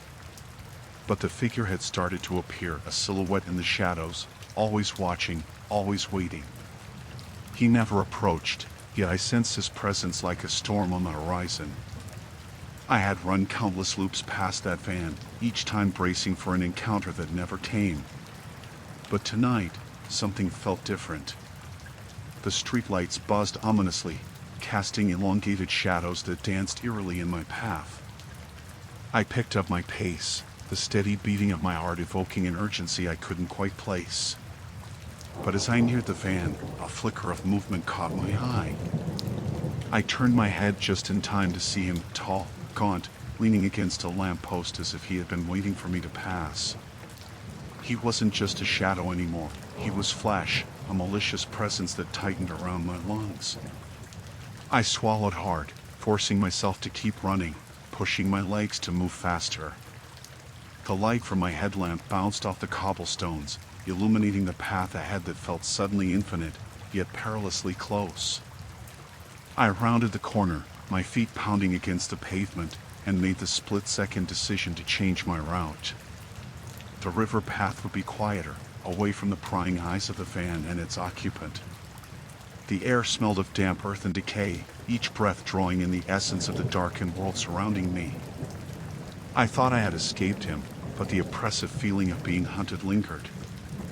I glanced back over my shoulder, my heart hammering against my ribs, and there he was, much closer now, a figure shrouded in darkness, moving with an unsettling ease. Panic clawed at my throat. I sprinted down the riverbank, my instinct roaring to flee. The water lapped at the shore, its rhythmic sound a reminder of how alive the world could feel, yet I felt trapped in a nightmare. I ran harder, as if the act of moving faster could somehow erase him from my reality. But he was faster. I could hear his footsteps echoing behind me, a dreadful cadence that mirrored my own. I risked another glance back, and dread coiled in my stomach. He was gaining on me. His face was partially obscured by the shadows, but I caught a glimpse of a twisted smile that sent ice through my veins. I reached a fork in the path, and the decision was visceral. To the right lay the route back toward the park and the van. To the left was a narrow trail lined with thick trees, a gamble, but perhaps my only chance. I veered left, darting into the dense foliage. The branches scraped against my arms, tearing at my shirt, but I pressed on, desperate to find safety. As I navigated the darkened trail, I heard him behind me, his breath now a chilling taunt. It filled the air with a grotesque intimacy, as though he relished the chase.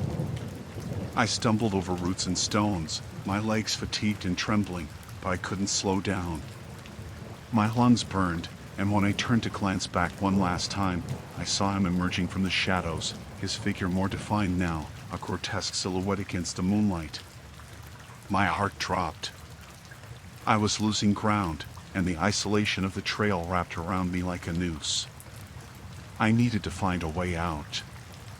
I spotted a cluster of trees ahead, their gnarled branches reaching like skeletal hands. I ducked between them, hoping to hide, to become one with the darkness. I pressed my back against the rough bark, holding my breath. Silence enveloped me, save for the distant rush of the river. Had I lost him? I didn't dare breathe, didn't dare move. Each second felt like an eternity, time stretching thin. I was just beginning to allow a shred of hope to take root when the sound of my heartbeat was drowned out by the unmistakable crunch of footsteps on leaves. He found me. Fear locked me in place even as I fought against it. Adrenaline coursed through my veins as I risked another glance. He stood at the edge of the trees, peering into the shadows where I hid. His eyes glinted in the moonlight, predatory and unyielding. I wanted to scream, to flee, but my body sat paralyzed, trapped in a web of terror. Moments stretched between us, and I realized he wasn't just watching, he was savoring this moment. The chase had become a game, and I was the prey. I could feel the cold air wrap around me, a harbinger of a horror that awaited. And in that darkness, I understood that this was not just about a late-night jog. This was a confrontation with something far more sinister than any of my nightmares had prepared me for. The air felt thicker that night, heavy with an unsettling tension that wrapped around me like a shroud. I had spent the day replaying every moment of my recent runs in my mind, each frame of anxiety ticking away like a countdown to something inevitable. It had been 2 weeks since I first noticed the van, a shadowy gray body idling silently at the corner of Maple and Fifth, always lurking, always watching. Each time I passed, its presence gnawed at the edges of my mind, transforming my nightly jog from a simple escape into a ritual of unease. I tightened the laces on my sneakers, my breath catching slightly as I stepped onto the cracked pavement. I had hoped that changing my route would alleviate some of the suffocating dread, but last night had proved otherwise. The figure had found me. I could still picture him, a tall silhouette, a faceless shadow against the dim streetlights. Watching. Waiting. It was as if he was my own personal specter, tethered to my anxiety, awaiting the moment I would show weakness. As I settled into my stride, I felt the familiar rhythm of my heartbeat, a frantic echo against the backdrop of the deserted streets. I kept my eyes straight ahead, forcing myself to focus on the sensation of the wind against my skin rather than the paranoia creeping in at the corners of my consciousness. But my resolve frayed quickly. I made it to the intersection, and instinctively, I glanced over my shoulder. The van sat there, a motionless predator cloaked in shadow. My stomach twisted. I had told myself it was just my imagination running wild, a trick of the mind overreacting to a cloudy moonlit night. But as I turned down Maple, I couldn't shake the feeling that I was being hunted. I picked up my pace, the sound of my footsteps punctuating the silence. Each thudding beat felt like an alarm, drawing attention to my presence. I reached the next block, where I had planned to make a sharp turn, hoping the change in trajectory would confuse whatever watched me, but the air turned stale as I rounded the corner. There he was, the same figure, standing just beyond the reach of the streetlight like a fleeting nightmare. My heart plummeted. "What do you want?" I whispered, more to myself than to him. But he didn't answer. He just stood there, unyielding, an unsettling grin stretching across his lips that shouldn't have been there, a smile devoid of warmth. I couldn't see his eyes, but I felt them, piercing into me with an intensity that made my skin crawl. I turned on my heel, my instincts kicking in, and sprinted back towards the route I had just abandoned. The faint sound of my breath grew louder, each inhale growing frantic. I could hear him behind me, or at least I thought I could. Was it just my imagination, conjuring terror from my every footfall? I risked another glance over my shoulder, and to my horror, he had closed the distance. He was now a shadow trailing just a few paces behind me. Panic surged through me as I pushed myself harder. My legs burned, muscles straining against the urge to slow down, but I couldn't stop. I raced through the familiar streets, the route now twisted with fear and foreboding. Somehow, he always seemed to be right there, lurking in the fringes, a warped reflection of my own desperation. I rounded another corner, desperate to lose him. The night air was sharp against my lungs. I gasped for breath as I spotted the small park up ahead, the one I had always avoided after dark. But at that moment, it was my only option. I sprinted across the open expanse, and the shadows of the trees swallowed me whole. The rustling leaves whispered warnings I didn't want to hear. I paused, panting heavily, straining my ears for any sign of pursuit. The sounds of the night were oppressive, the chirping of crickets now too loud, the distant rustle of a raccoon turning into a sinister skittering. Was he still out there? My heart raced with the uncertainty.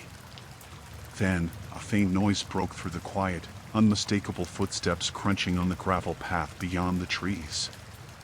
I ducked behind a large oak, my heart thrumming against my ribcage like a prisoner trying to escape.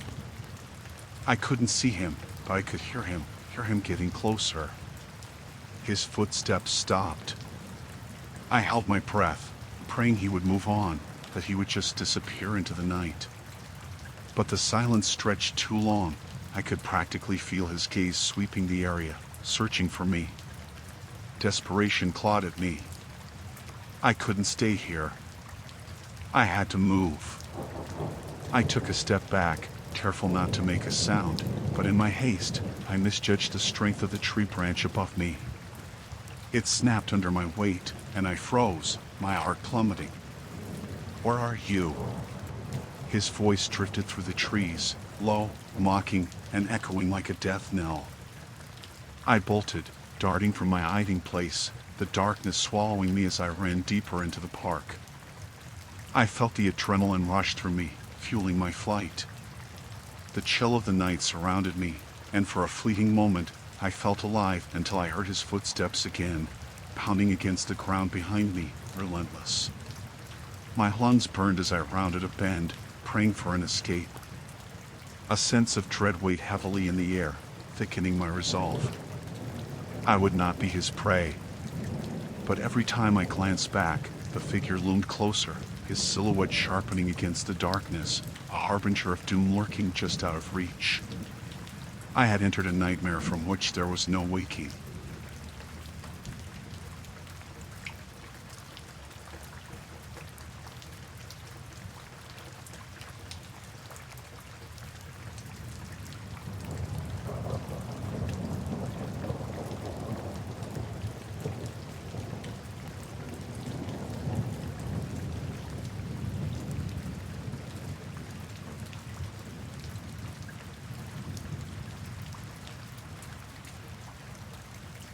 Story 4, Watched in the Woods.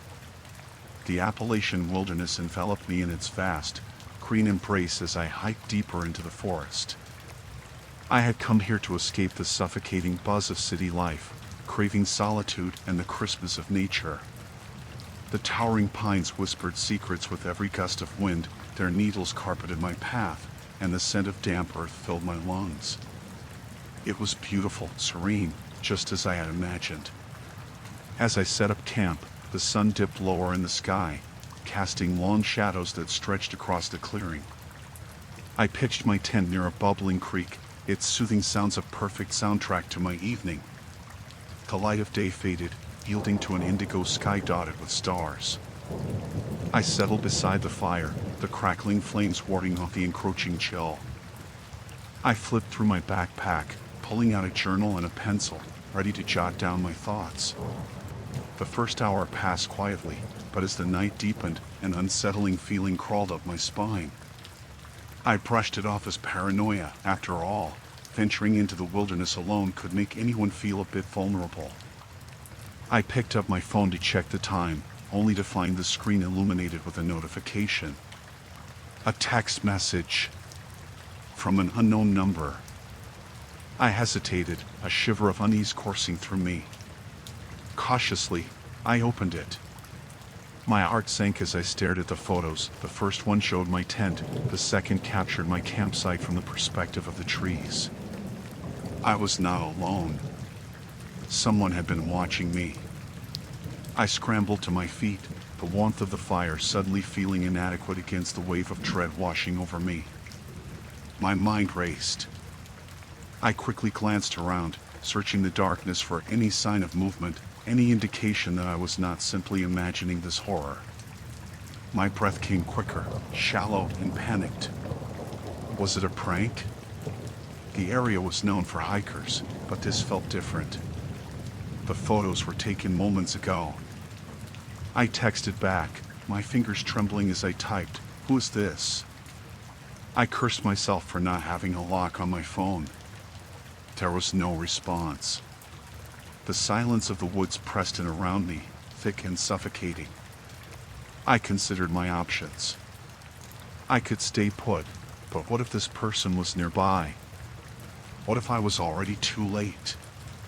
Waves of anxiety crashed over me. I ripped my gaze from the darkened trees and grabbed my backpack. I needed to leave. Now!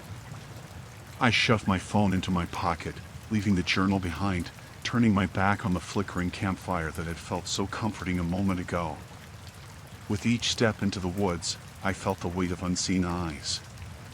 The moon's silver light filtered through the canopy, illuminating the path ahead, but shadows lurked with every rustle of leaves. I stumbled over roots, the forest floor uneven and treacherous. Adrenaline surged as I quickened my pace, glancing back every few moments, half expecting to see someone emerging from the darkness. The trail was supposed to lead me back to the main road, but as I walked, the sense of being followed intensified. I pushed on, my breath ragged, heart pounding against my chest. I couldn't shake the feeling that I was being hunted. Suddenly, my phone vibrated again, the sound cutting through the stillness like a knife. I almost didn't want to look, but curiosity and fear compelled me. I pulled the phone from my pocket, dreading what I might see. Another text, another photo. This one showed me from a distance, halfway down the trail, captured under the pale moonlight. I stood frozen, my stomach twisted with terror. It was clear, whoever it was, they were close. Without thinking, I bolted off the trail, crashing through the underbrush, desperate to put distance between myself and whoever was tracking me. My heart raced as branches snagged at my clothes, the thorns tearing at my skin. The forest felt alive, like a creature ready to swallow me whole. I could hear the faint sound of footsteps behind me, a deliberate and relentless pursuit. Panic surged again, urging me to keep moving. I stumbled, my foot catching on a root, and I fell hard against the ground. Pain shot through my ankle. I gritted my teeth and pushed through, determined not to let anything stop me. I couldn't give up now. My instinct screamed for me to escape from the unseen predator that hunted me. The deeper I went into the forest, the more I feared I was losing my way. The surrounding trees loomed like ancient sentinels, their twisted forms blocking my path. Every sound, every snap of a branch, every rustle of leaves reminded me I wasn't alone. I tried to focus on the trail, but it twisted and turned, leading me deeper into the wilderness. Or it was the road. Or it was safety. As the darkness thickened, I could feel it settling over me, heavy and suffocating. I stumbled forward, each step a battle against my fear. I needed to find a way out before night fully claimed the forest. My breath came in ragged gasps, sweat mixing with the dirt on my face.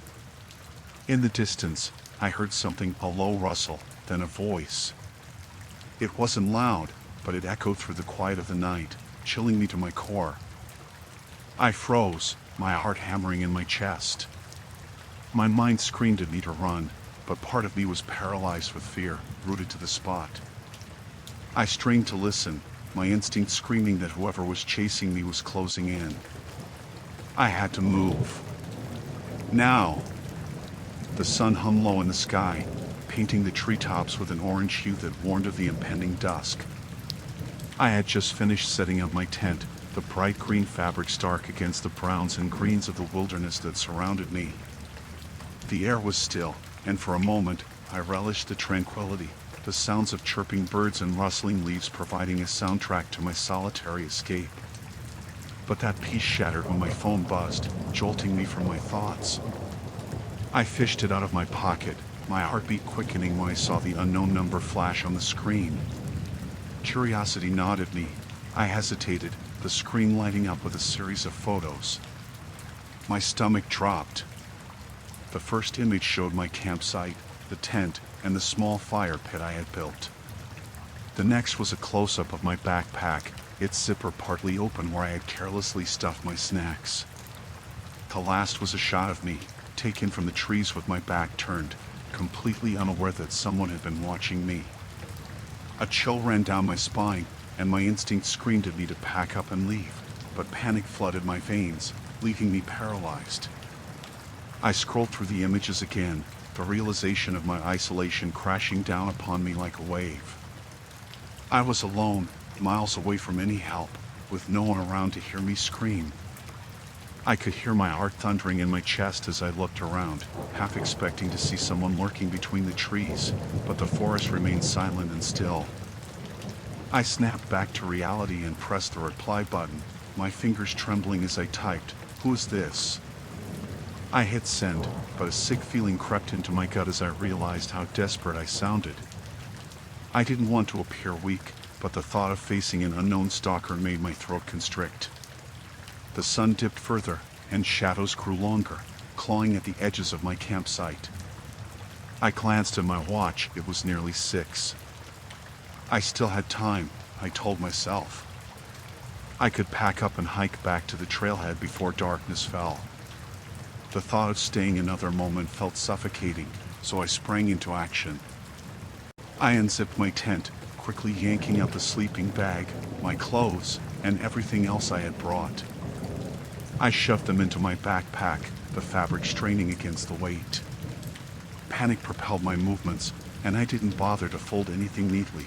I just wanted to get out. As I zipped up the backpack, the hairs on the back of my neck prickled.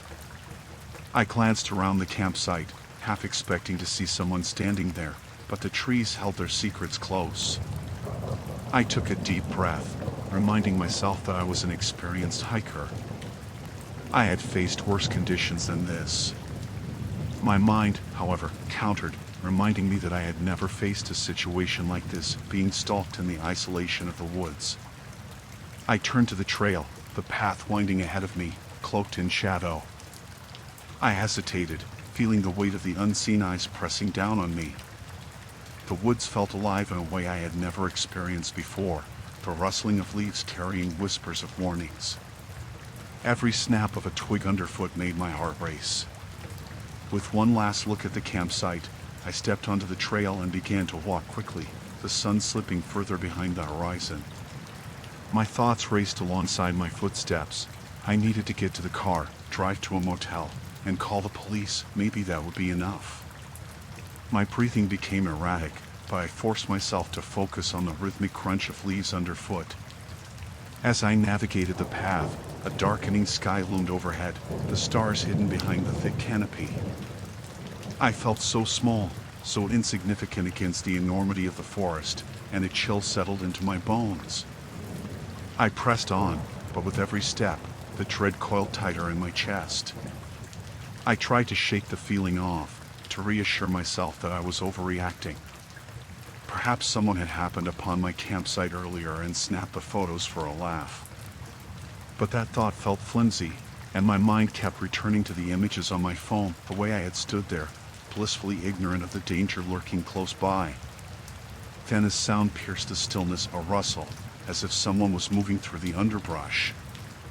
I froze, eyes darting to the source. My heart raced, pulsing in my ears as I strained to catch any hint of movement. The noise stopped, and for a moment, the forest held its breath, waiting. I took a shaky step forward, my instincts flaring up again. I couldn't keep going this way. I had to take a different path, disorient whoever was following me. I turned off the trail, pushing deeper into the woods, branches slapping against my arms as I stumbled through the undergrowth. The path became treacherous, roots sneaking up from the ground like fingers ready to trip me. I stumbled, nearly falling as the darkness closed in around me. I cursed under my breath, my heart pounding as I glanced back, half expecting to see someone emerge from the shadows. The forest seemed to swallow me, the darkness thickening with each step. I could feel the panic rising again, but I couldn't afford to let it take me. I had to find a way out. I had to keep moving. Eventually, I found a narrow trail that led me uphill, and I followed it, desperate for a higher vantage point, maybe even a clearer escape route. Just as I began to feel a flicker of hope, my phone buzzed again, the sound jarring in the stillness. I stopped, heart racing as I fished it out again. Another message from the unknown number. My fingers hovered over the screen, and I hesitated before opening it. I didn't want to see what horrors awaited me there, but I knew I had to. A new photo loaded, this one showing a close-up of my tent, its flaps flapping slightly in the evening breeze. The caption read, "Can't wait to see you in the dark." Fear coursed through my veins, and I dropped the phone, letting it clatter against the forest floor. I turned, dread anchoring me to the spot. I couldn't let this person find me. I couldn't let them win. I had to escape, before the woods fell silent around me, before I became prey in their twisted game. With renewed determination, I pressed on, the trees closing in around me, darkness swallowing the last remnants of light. The only sounds were my ragged breath and the distant rustle that I feared was not just the wind anymore. The sun hung low in the sky, casting long shadows between the trees. I had thought the isolation of the Appalachian wilderness would be a reprieve, a chance to reconnect with nature and shed the weight of my routine. Now, each rustle of leaves seemed laden with unease. Every snap of a twig echoed like a warning. I sat on the edge of my tarp, heart racing, staring at the screen of my phone. The unknown number stared back at me as if it glared with malicious intent. I could hardly comprehend the images that filled my screen. They were all from moments earlier, my camp set up with the tent taut against the wind, my backpack leaning against a nearby tree, even a close-up shot of my boots as I had walked a few paces away to gather firewood. Panic surged through me. I wiped my clammy hands on my cargo pants, fighting the urge to scream. Who was watching me? And why? I had chosen this remote spot precisely for its seclusion, to escape the prying eyes of the world. But now, I felt like prey, hunted by a faceless predator lurking in the shadows of these ancient trees. I stared at the photos again, the sun now dipping below the treetops, the light fading with it. Night would come quickly here, and with it, darkness I wasn't sure I'd be able to navigate. I bolted to my feet, adrenaline flooding my veins. There had to be a way to backtrack the signal, to find out who was sending me these images. I hurriedly scrolled through my messages, looking for any clue, any mistake that might reveal a name or a location, but the number was nothing more than a string of digits. It could belong to anyone or no one at all. I felt a chill creep up my spine, a sensation that I was truly alone, but now more vulnerable than ever before. I needed to make a decision. I could sit here and wait for darkness to fall, or I could try to escape while I still had some semblance of daylight. The choice was clear, yet my feet felt like lead, my mind racing with images of a stranger lurking just beyond my sight, someone who knew my every move. I grabbed my backpack and hastily stuffed my essentials inside. My water bottle, flashlight, knife, and a few granola bars. The firewood I had gathered lay untouched. I couldn't stay here. As I stepped away from my camp, I scanned the surrounding trees, listening for any signs of movement. The forest felt alive, every whisper of wind, every rustle amplified in my heightened state.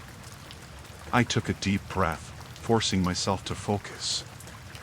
I had a map tucked in my pocket. I needed to head back to the main trail. It was my only chance to reach safety before night enveloped me completely. I moved carefully, retracing my steps, eyes darting back and forth between the shadows. The path wound deeper into the woods, and I could feel the weight of the trees pressing down around me. Branches reached out like skeletal fingers, and every snap of a twig made my heart race anew. The sun slipped below the horizon, and with it, the light retreated, casting an eerie gloom across the foliage. I stumbled over roots and rocks, my focus wavering as panic gnawed at the edges of my mind. I pulled out my phone again, hoping for a signal, some form of reassurance that the outside world still existed. The screen flickered in the dim light, but no bars greeted me, only the disappointment of isolation. I cursed under my breath, shoving it back into my pocket. I pressed on, the shadows deepening around me, the chill of the approaching night sinking in. My breath came in quick bursts, and my surroundings grew still, the silence hanging thick. A sense of dread settled in my stomach, the primal fear of being pursued. I quickened my pace, every rustle making me glance over my shoulder, half expecting to see someone materialize from between the trees. In that moment, I heard it, a crunching sound, deliberate and slow. My heart froze as I turned, fighting the instinct to flee. The darkness hid the source, but I could feel something, someone watching me. I took a step back, my instincts clamoring for me to run, but I forced myself to breathe. I needed to think clearly. "Hello?" I called out, my voice sounding small against the vastness of the forest. Silence enveloped me, but the crunching continued, closing in. My pulse raced, and I instinctively gripped the knife in my pocket, ready to defend myself if necessary. I needed to confront whatever lurked in the shadows. I couldn't let fear dictate my actions. The crunching paused, but my heartbeat hammered in my ears, drowning out all other sounds. I crouched low and peered into the darkness, straining to make out shapes within the shadows. The low light concealed everything, yet something glinted faintly, a reflection that resembled eyes watching me from the underbrush. Without thinking, I bolted down the trail, adrenaline coursing through me. I could hear the sound of branches snapping behind me, an echo of pursuit that ignited my fight or flight response. I ran blindly, the forest becoming a blur of shapes and colors, each turn feeling like a gamble I had to take. The trail opened up slightly, revealing a small clearing. I skidded to a halt, panting heavily, and realized I had lost the path. My chest tightened, panic rising again. I whipped around, looking for any sign of life, anything that could help me find my way out. And then, there it was, a flicker of light in the distance, a soft glow that beckoned me. The light felt like a beacon of hope amidst the darkness, and I sprinted towards it, determination overriding my fear. I could hear the crunching of footsteps behind me, but I pushed harder, adrenaline propelling me forward. The clearing expanded, revealing a cabin nestled against the trees, its windows illuminated with a warm golden light. I dashed toward it, desperation clawing at my throat. My mind raced with questions as I reached the front door, pounding on it with my fists. I had no idea who might be inside, but I had no choice. I needed help. I needed safety. My heart thundered in my chest as I waited, the sound of my pursuer fading into the distance. Hope surged within me as the door creaked open, revealing a figure silhouetted against the warm glow of the cabin. With one last glance over my shoulder, I stepped inside, praying I hadn't just walked into another trap. The early afternoon sun hung low in the sky, casting long shadows over the forest floor as I paced back and forth near my tent. My hands trembled slightly, and I fought the urge to glance around, half expecting to catch a glimpse of someone in the trees. The reality of the situation weighed on me, thick and oppressive. I had been in these woods for 2 days now, and a creeping sensation slithered down my spine, a presence, an awareness of being watched. I pulled my phone from my pocket for the millionth time, hoping for a signal, but all I received was the same cruel emptiness that mocked my isolation. It had been hours since that first chilling text, a mundane message accompanied by 2 photos. The first captured the moment I had set up my tent, the second, a close-up shot of my backpack, snug against the roots of a twisted oak. My heart raced at the memory of the faces I imagined behind the screen, faceless, lurking, ready to shatter the fragile safety I had constructed around myself. I had come to the Appalachian wilderness seeking solitude, a chance to reconnect with myself, far from the chatter of modern life. Instead, I felt like trapped prey, and the wilds that had once seemed inviting now loomed like a prison. Each rustle of leaves made me jump, and the peaceful chirping of birds twisted into mocking laughter in my ears. Desperate to regain control, I decided I would take a walk down the narrow trail that wound away from my campsite. I needed to clear my head, to push back against the fear that gnawed at me like a hungry wolf. With each step, I focused on the crunch of twigs underfoot and the fresh scent of pine that filled the air. The thrum of nature surrounded me, but it felt distant, as though the world had shifted, leaving me stranded in a pocket of dread. I walked further into the woods, the sunlight filtering through the canopy above, casting dappled shadows on the ground. I tried to ground myself, reeling in my racing thoughts. How could the person behind the text know precisely where I was? Had they watched me closely, trailing me from the moment I entered the park? I tried to shake the paranoia, betting on the idea that it was just an elaborate prank or perhaps a coincidence. But the reality of it hung like a weight in my chest, heavy and ominous. I picked up my pace, urgency pushing me faster down the twisting trail. As I walked, I spotted the remnants of an old campsite, its fire pit long overgrown with moss and weeds. I paused, taking inventory of the area. It was too quiet. Something felt off. As soon as that thought entered my mind, I heard a snap of branches behind me. My heart raced, and I turned quickly, but nothing was there, just the whispering trees and the distant call of a crow. I was alone, yet that feeling of being watched persisted, prickling at the back of my neck. I decided to head back, allowing the trail to guide me home. The sun was beginning to dip lower, casting an orange hue that seeped into the forest. Shadows lengthened, and the woods grew darker, more menacing. I quickened my pace, a low sense of urgency bubbling in my gut. Once I reached my campsite, I wasted no time and began to hastily pack my belongings. My hands fumbled with the tent stakes, and I cursed under my breath as I dropped one into the grass, the metal clattering against a rock. I picked it up and shoved it into my bag, anxiety tightening around me like a noose. I could feel the sun's warmth fading, every second pulling me closer to darkness. I zipped up the tent and hoisted my backpack onto my shoulders. Just as I turned to leave, my phone buzzed violently in my pocket. I froze, heart hammering against my ribs.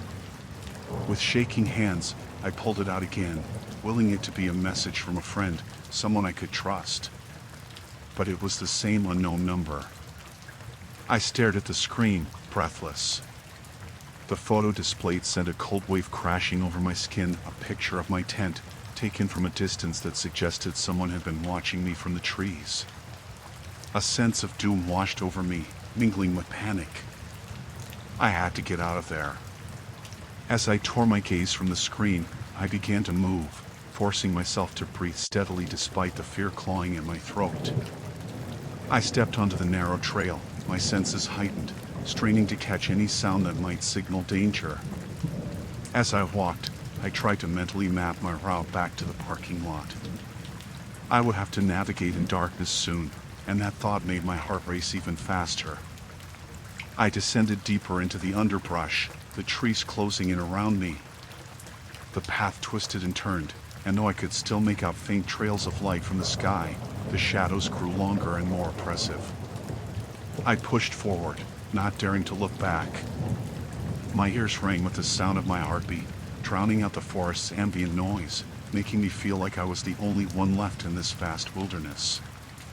Every rustle of leaves set my nerves on edge. I strained to hear anything, footsteps, the snap of a twig, anything that might indicate I was now alone. I focused only on moving forward, ignoring the sweat pooling on my brow and the scratch of branches against my arms. Then, just as I thought I could gain a semblance of control over my fear, I heard it. A soft, deliberate crunching of leaves behind me. I stopped dead in my tracks, my heart lurching into my throat. My instinct screamed at me to run, but I didn't. I stood frozen, fear anchoring me in place, as the sound grew louder, closer. I was being followed, and the weight of that realization sent ice through my veins. I forced myself to turn and face the darkness, breath shallow. The forest felt alive, every shadow seeming to elongate and twist menacingly. It was just the trees playing tricks, I told myself, but a whisper of doubt snaked its way into my thoughts. Then the crunching stopped. I strained to see, my eyes desperately searching the darkening woods, scanning for any telltale sign of movement. My heart raced as silence enveloped me, thick and suffocating. It felt like the forest was holding its breath, waiting, watching. I couldn't linger any longer. I turned on my heel and bolted down the path, fear propelling me forward. The ground rushed beneath my feet as I plunged deeper into the unforgiving wilderness. The chase had begun, and with each stride, I hoped against hope that I could escape whatever horror had taken a keen interest in me. The sun hung low in the sky, casting long shadows that danced eerily among the trees. It had been hours since I received the chilling text, yet the sensation of being watched clung to me like a second skin. I attempted to shake the feeling off, but the forest felt alive around me, branches creaking under the weight of unseen presences. Each rustle of leaves made my heart race, and I found myself staring into the dense undergrowth, half expecting to see a figure emerging from the shadows. The photos had been innocuous at first, 2 images taken from directly behind me as I set up my tent. The first showed me fumbling with the poles, my backpack lying open nearby. In the second, I sat cross-legged on the ground, scanning the wilderness around me. My heart sank further with the realization that someone had been close enough to watch me, to capture those moments without my knowledge. Panic tightened its grip as I rummaged through my backpack for my phone, hoping that I would find some clue about the number that had messaged me. But the device remained silent, offering no answers. With dusk approaching, I made the decision to leave the camp behind. I needed to get away from this spot, this feeling of vulnerability. I quickly packed my belongings, my hands shaking with urgency. The sun dipped lower, and shadows lengthened, swallowing the light and with it, my sense of security. The forest transformed, and the familiar trails began to look foreign and menacing. I moved quickly, guided only by the instincts that screamed for me to escape. Once I stepped onto a path that wound deeper into the woods, the air thickened with anxiety. I felt the ground beneath my feet shift as if it were alive, and I wondered if the forest might be conspiring against me. Every snap of a twig, every whisper of the wind sent jolts of terror through me. I didn't know who was watching, but I could feel them. I had to keep moving. The possibility of nightfall added urgency to my retreat. As I walked, I replayed the minutes before the text in my mind, searching for clues that might explain how someone could have tracked me. Had I been careless? I had stopped to take a sip of water, had my back turned while adjusting the straps on my tent. Any number of moments could have exposed me. My heart pounded each time I heard a rustle in the underbrush, and every time I glanced over my shoulder, I half expected to see a shadow trailing behind me. The trail narrowed, and I stumbled over exposed roots. I swore under my breath, a mix of frustration and fear. I was going too fast. I needed to focus. I took a deep breath, trying to calm myself, reminding myself that I was a seasoned hiker. A twinge of doubt prickled in my mind. Did experience matter against someone who had the advantage of surprise?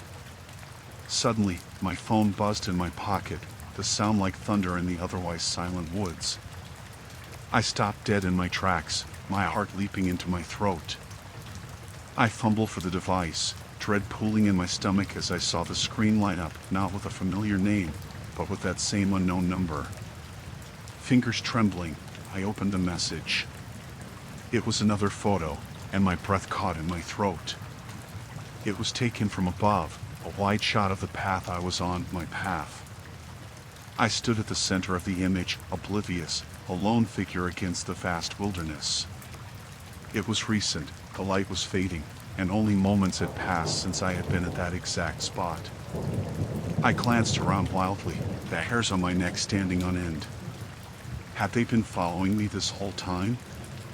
There was no way I could keep moving forward like this. My instinct screamed that I had to find shelter, but not my tent. No, my tent felt like a trap now.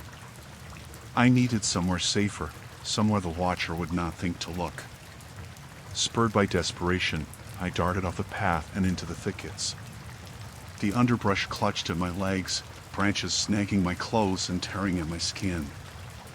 I pressed on, driven by fear, until I found a shallow cave carved into the side of a hill.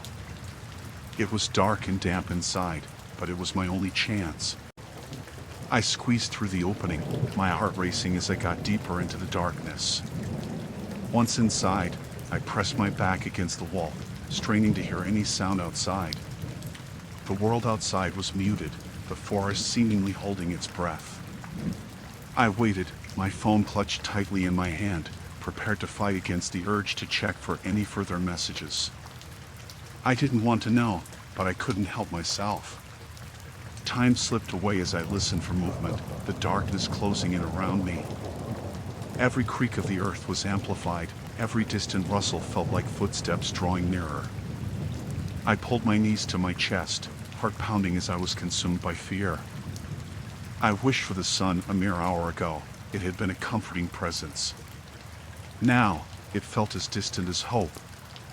Then, a sound pierced the silence, a crack, sharp and deliberate, like footsteps on fallen leaves. The shadow of a figure moved outside the cave's entrance, a darkness that felt alive. I pressed myself deeper into the stone, my breath quieting as I strained to listen.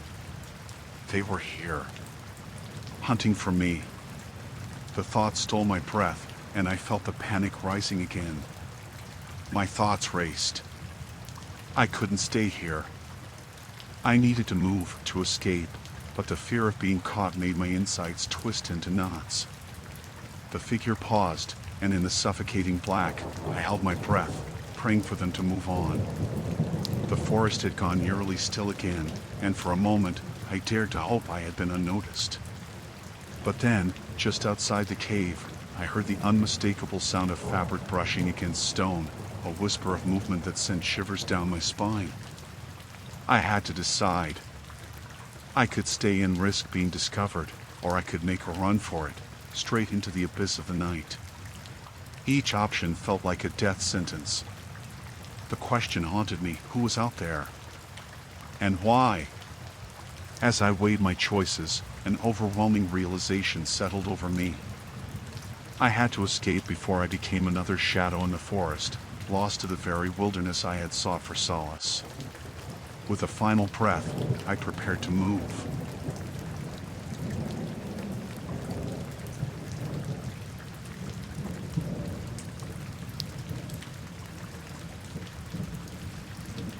Story 5, Midnight at the Last Stop.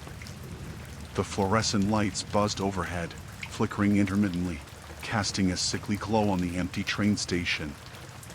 I had missed my last train home, the one that rattled through the dark countryside just after midnight.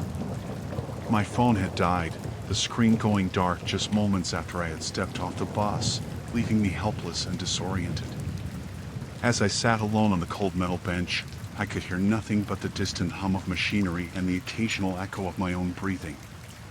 The station was desolate, the kind of place that felt suspended in time.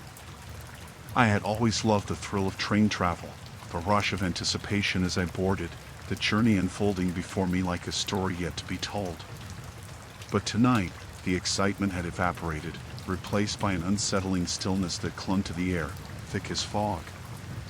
I glanced around, the empty platforms stretching out like dark alleyways, shadows cloaked corners and crevices, and I felt every inch of that solitude wrap around me.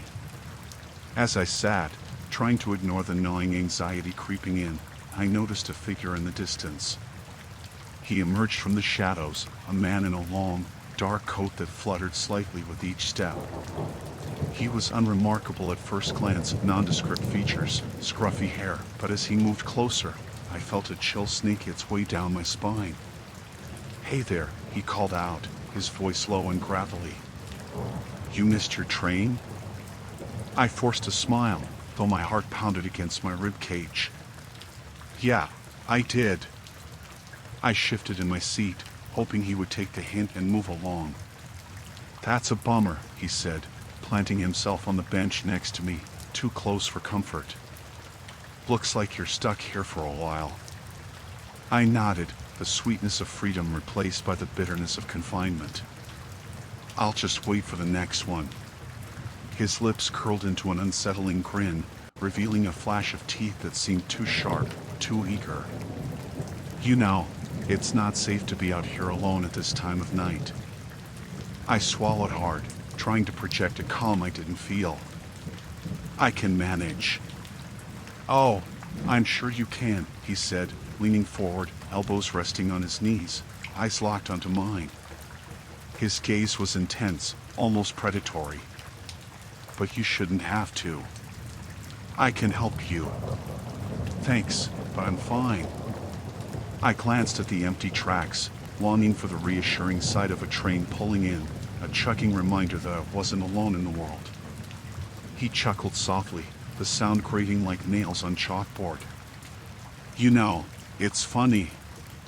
People think they're safe in public places. But you never know who's watching." He leaned closer, and I could smell the faint whiff of something rancid on his breath, a mixture of tobacco and something else I couldn't quite place. "Really, I should just wait here, I insisted, the edges of my voice trembling despite my efforts to sound steady.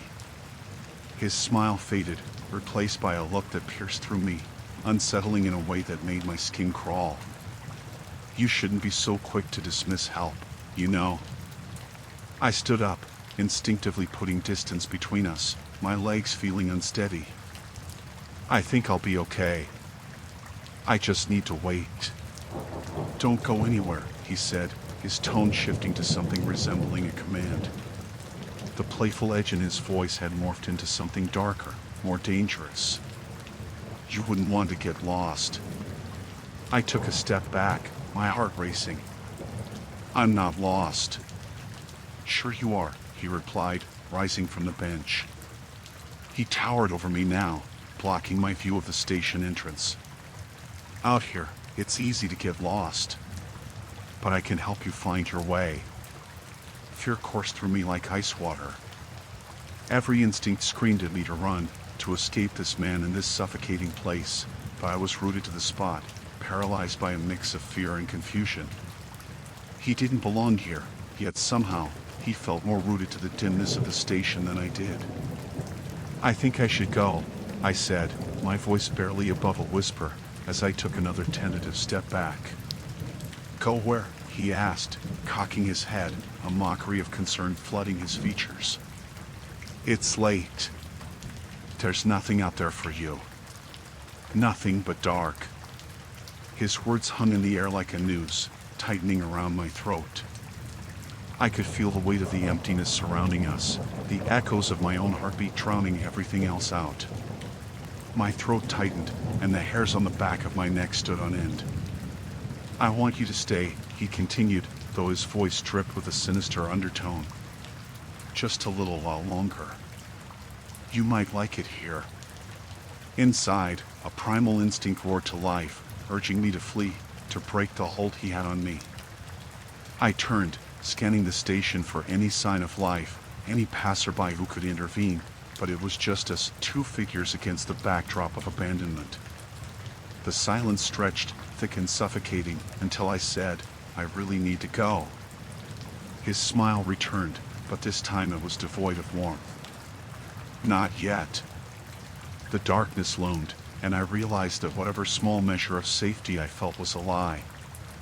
In that terrible moment, I was aware of just how exposed I was, how desperate my situation had become, and as I faced him again, I understood the truth.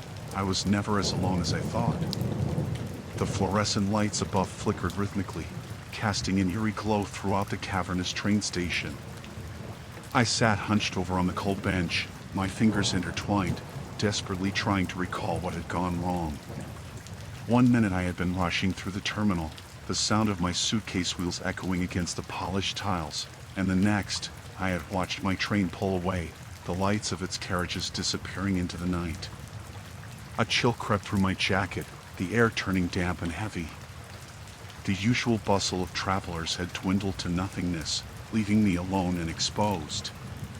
How had I allowed this to happen? It was after midnight, and I could hear the distant rumble of thunder, promising rain soon. My only solace was the rhythmic ticking of the station clock, though it was less a comfort and more a reminder of my growing isolation. Then I saw him. At first, he appeared at the far end of the platform, a dark silhouette against the tarnished metal of the rails. I squinted, trying to discern his features as he approached, but the flickering lights cast long shadows that danced menacingly around him. When he stepped into the light, I felt a rush of unease grip me. He was tall, with a gaunt face lined by unkempt hair that fell into his eyes. A faded jacket draped loosely over his thin frame, and his hands were stuffed deep into his pockets. He moved with a strange kind of swagger that unsettled me, as if he reveled in the emptiness of the station. "Hey there," he said, his voice deep yet surprisingly smooth, like gravel rolling down a hill. "You missed your train?" I nodded cautiously, keeping my gaze fixed on the fading light of the platform behind him. It felt wrong to engage, but the vulnerability of my situation compelled me to respond. "Yeah, I did," I managed, my voice barely coming out as a whisper. just waiting for the next one. Next one? He chuckled, the sound echoing unnaturally between the walls. Could be a while, you know. These late-night arrivals can be unpredictable. He took a step closer, and I instinctively shifted back on the bench. Just trying to stay warm, I muttered, though the chill in my bones was more about fear than the temperature. Smart choice, he said, nodding as if he understood something I didn't. You don't want to be wandering around here alone. It can get dangerous. I glanced around, the shadows of the station seemingly closing in on us. I'm okay, really. I'll just wait. He studied me for a moment, his eyes narrowing in an unnerving way. You don't seem okay. You look a little scared. His gaze made me feel exposed, as though he could see through the facade I had put up. I'm just tired, I replied, wishing he would take the hint and leave. Why don't I help? He suggested, his tone shifting to an unsettling cheerfulness. I can make sure you get to a safe place. I know this station better than anyone. I appreciate it, but I think I'll just stay here, I said, forcing a smile that didn't reach my eyes. My instinct screamed at me to keep distance, yet the world beyond the station felt equally menacing. He frowned, and his expression transformed into something darker. You don't trust me? I'm just trying to help. I don't mean to be rude, I stammered, my heart racing. I just don't think it's safe to go anywhere right now. Safe? He laughed, a sharp, discordant sound that echoed through the emptiness. You think it's safe here? This place is a trap. You're better off with me. I promise, I can help you. The desperation in his voice wrapped around me like a vice. I could feel my breath quickening, a primal urge to flee surging through my veins. Please, just let me be, I said, my voice trembling. He stepped closer, the shadows deepening around him as his features morphed into an unsettling mask of intent. Don't you see? You're trapped here. You need to stay put. I'll make sure nothing happens to you. I felt my pulse hammering in my ears. Every instinct told me to stand up, to bolt, but his presence loomed too large, too suffocating. Before I could finish, a train whistle pierced the silence, echoing through the station and cutting through the tension that hung between us. My heart leaped in response. I glanced down the platform, hopeful yet terrified, my eyes straining toward the flickering lights in the distance. There's a train, I said hastily, my voice laced with urgency. I should catch it. No, he barked, his eyes wide with a sudden intensity that sent a jolt of fear racing through me. You're not going anywhere. Not while I'm here. Panic rose within me, a flood of adrenaline urging me to run. But the thought of provoking him held me captive, my body frozen like prey cornered by a predator. He took another step forward, and I could see the desperation etched on his face, mingled with something darker, something hungry.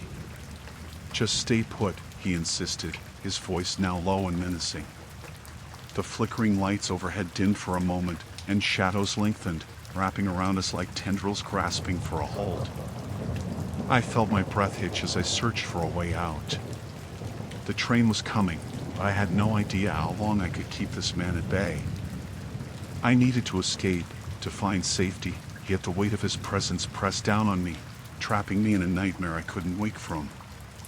I could hear the brakes squealing as the train neared, and as the world around me shuddered back to life, I was left with one impossible choice. Stay where I was, or risk everything and run. The fluorescent lights flickered over the empty train station, casting an eerie glow on the cracked tiles beneath me. I sat hunched on the bench, my fingers nervously tapping against my phone, the screen showing an unsettling message, "Last train departed." My heart raced. I had never felt so isolated. The distant sound of a train rumbling into the underground tracks had felt like a promise, but the voice announcing its departure had shattered that illusion. All I could do now was wait. Time stretched like the shadows encroaching on the platform, a thick, oppressive silence enveloping me. The clock on the wall ticked down the minutes, each second echoing in the stillness. I glanced around, half hoping to see someone else, anyone else. But the station was desolate, the only company I had being the persistent hum of a vending machine that appeared to be out of order. I buried my head in my phone, scrolling through social media, but even the distractions felt hollow. The reality of my situation gnawed at me. I was alone, with no one to call for a ride when the last train was gone. I had taken this route so many times, comfortable in the routine, but this time felt different. A prickling sensation crawled up my spine, instinct whispering that I should be wary. When I finally looked up, I noticed a figure in the distance. A man, tall and disheveled, stood near the ticket booth, his hands shoved deep into the pockets of his fraying jacket. I tried to ignore him, returning to my phone, but my heart sank as he began to approach, his gait uneven, as if he were unsure of himself. "Hey there," he called out, his voice echoing oddly in the empty space. "Looks like you're waiting for a train?" I felt a chill race through me. "Yes, I missed my last one," I replied cautiously, my eyes darting toward the exit. I longed for the safety of the street outside, but I knew I should stay put. It was dark out there, and the thought of wandering the streets alone was almost worse than being here. "Ah, that's rough," he said, inching closer. I could see his face now, pale and drawn, with unkempt hair that hung over his forehead. His eyes darted around as if he were scanning the shadows. "You should stay right here. It's not safe to be out there alone." "Right," I muttered, forcing a smile, hoping he would take the cue to leave. "I'll just wait for the next train." He leaned against the bench, a proximity that made my skin crawl. You never know who might be lurking around. Better to stay here, or it's somewhat safe. His grin was unnervingly wide, revealing teeth that looked too sharp, too jagged. "I can keep you company, if you want." I inhaled sharply, my pulse quickening. I wanted to flee, to bolt from this man who clearly didn't understand the concept of personal space. I turned my eyes away, pretending to focus on my phone, but the silence settled back in, thicker now, suffocating me. He stayed, his presence crawling under my skin like a bandage. I could feel his gaze linger on me, studying me as if trying to decipher a puzzle. "You know, I used to be a conductor," he said suddenly, breaking the silence. "I can tell you stories of the tunnels and the ghosts that haunt them." "Not really in the mood for ghost stories," I replied, forcing my voice to remain steady. "Thanks, though." He chuckled, a sound that sent chills racing down my spine. "You think it's all fun and games, don't you? Just wait until you hear the stories." He leaned in closer, his breath hot on my cheek. "They say some souls never leave the station, trapped between worlds." I turned my face away, my heart racing in an erratic ballet of fear. "I really should go," I said, desperately searching for an escape. "I think I see someone coming." "Stay," he ordered, the sudden intensity in his voice making me freeze. "You don't want to leave now. If you go out there, you might not come back." His finger jutted out, pointing toward the entrance. "Trust me. Just sit tight." The menace in his tone cut through the haze of shock. Panic surged within me. I had to leave. I had to get away from him and this empty station, but my body wouldn't cooperate. It was as if I were glued to the bench, caught in a web spun of fear and uncertainty. "Please, just go," I urged, voice trembling. "I want to be alone." His smile faltered for a moment, an almost imperceptible shift before he regained his composure. "You don't mean that," he said softly, stepping even closer, invading my space. "I'm just trying to help. I know this place. I can show you the way." "Where?" I barely whispered, dread pooling in my stomach. Wherever you want. His eyes glinted, a wildness lurking beneath the surface. I can take you to safety. You just have to trust me. In that moment, the world narrowed down to us, the shadows dancing around us, the station suffocating in its silence. I felt like a deer caught in headlights, frozen in fear, the fight or flight instinct raging within me. I wanted to scream, to run, but something deep down told me that fleeing might only make things worse. Just stay put, he repeated, and for the first time, I heard an undercurrent of desperation in his voice, as if his own well-being depended on my compliance. I was trapped, ensnared in a moment that stretched infinitely.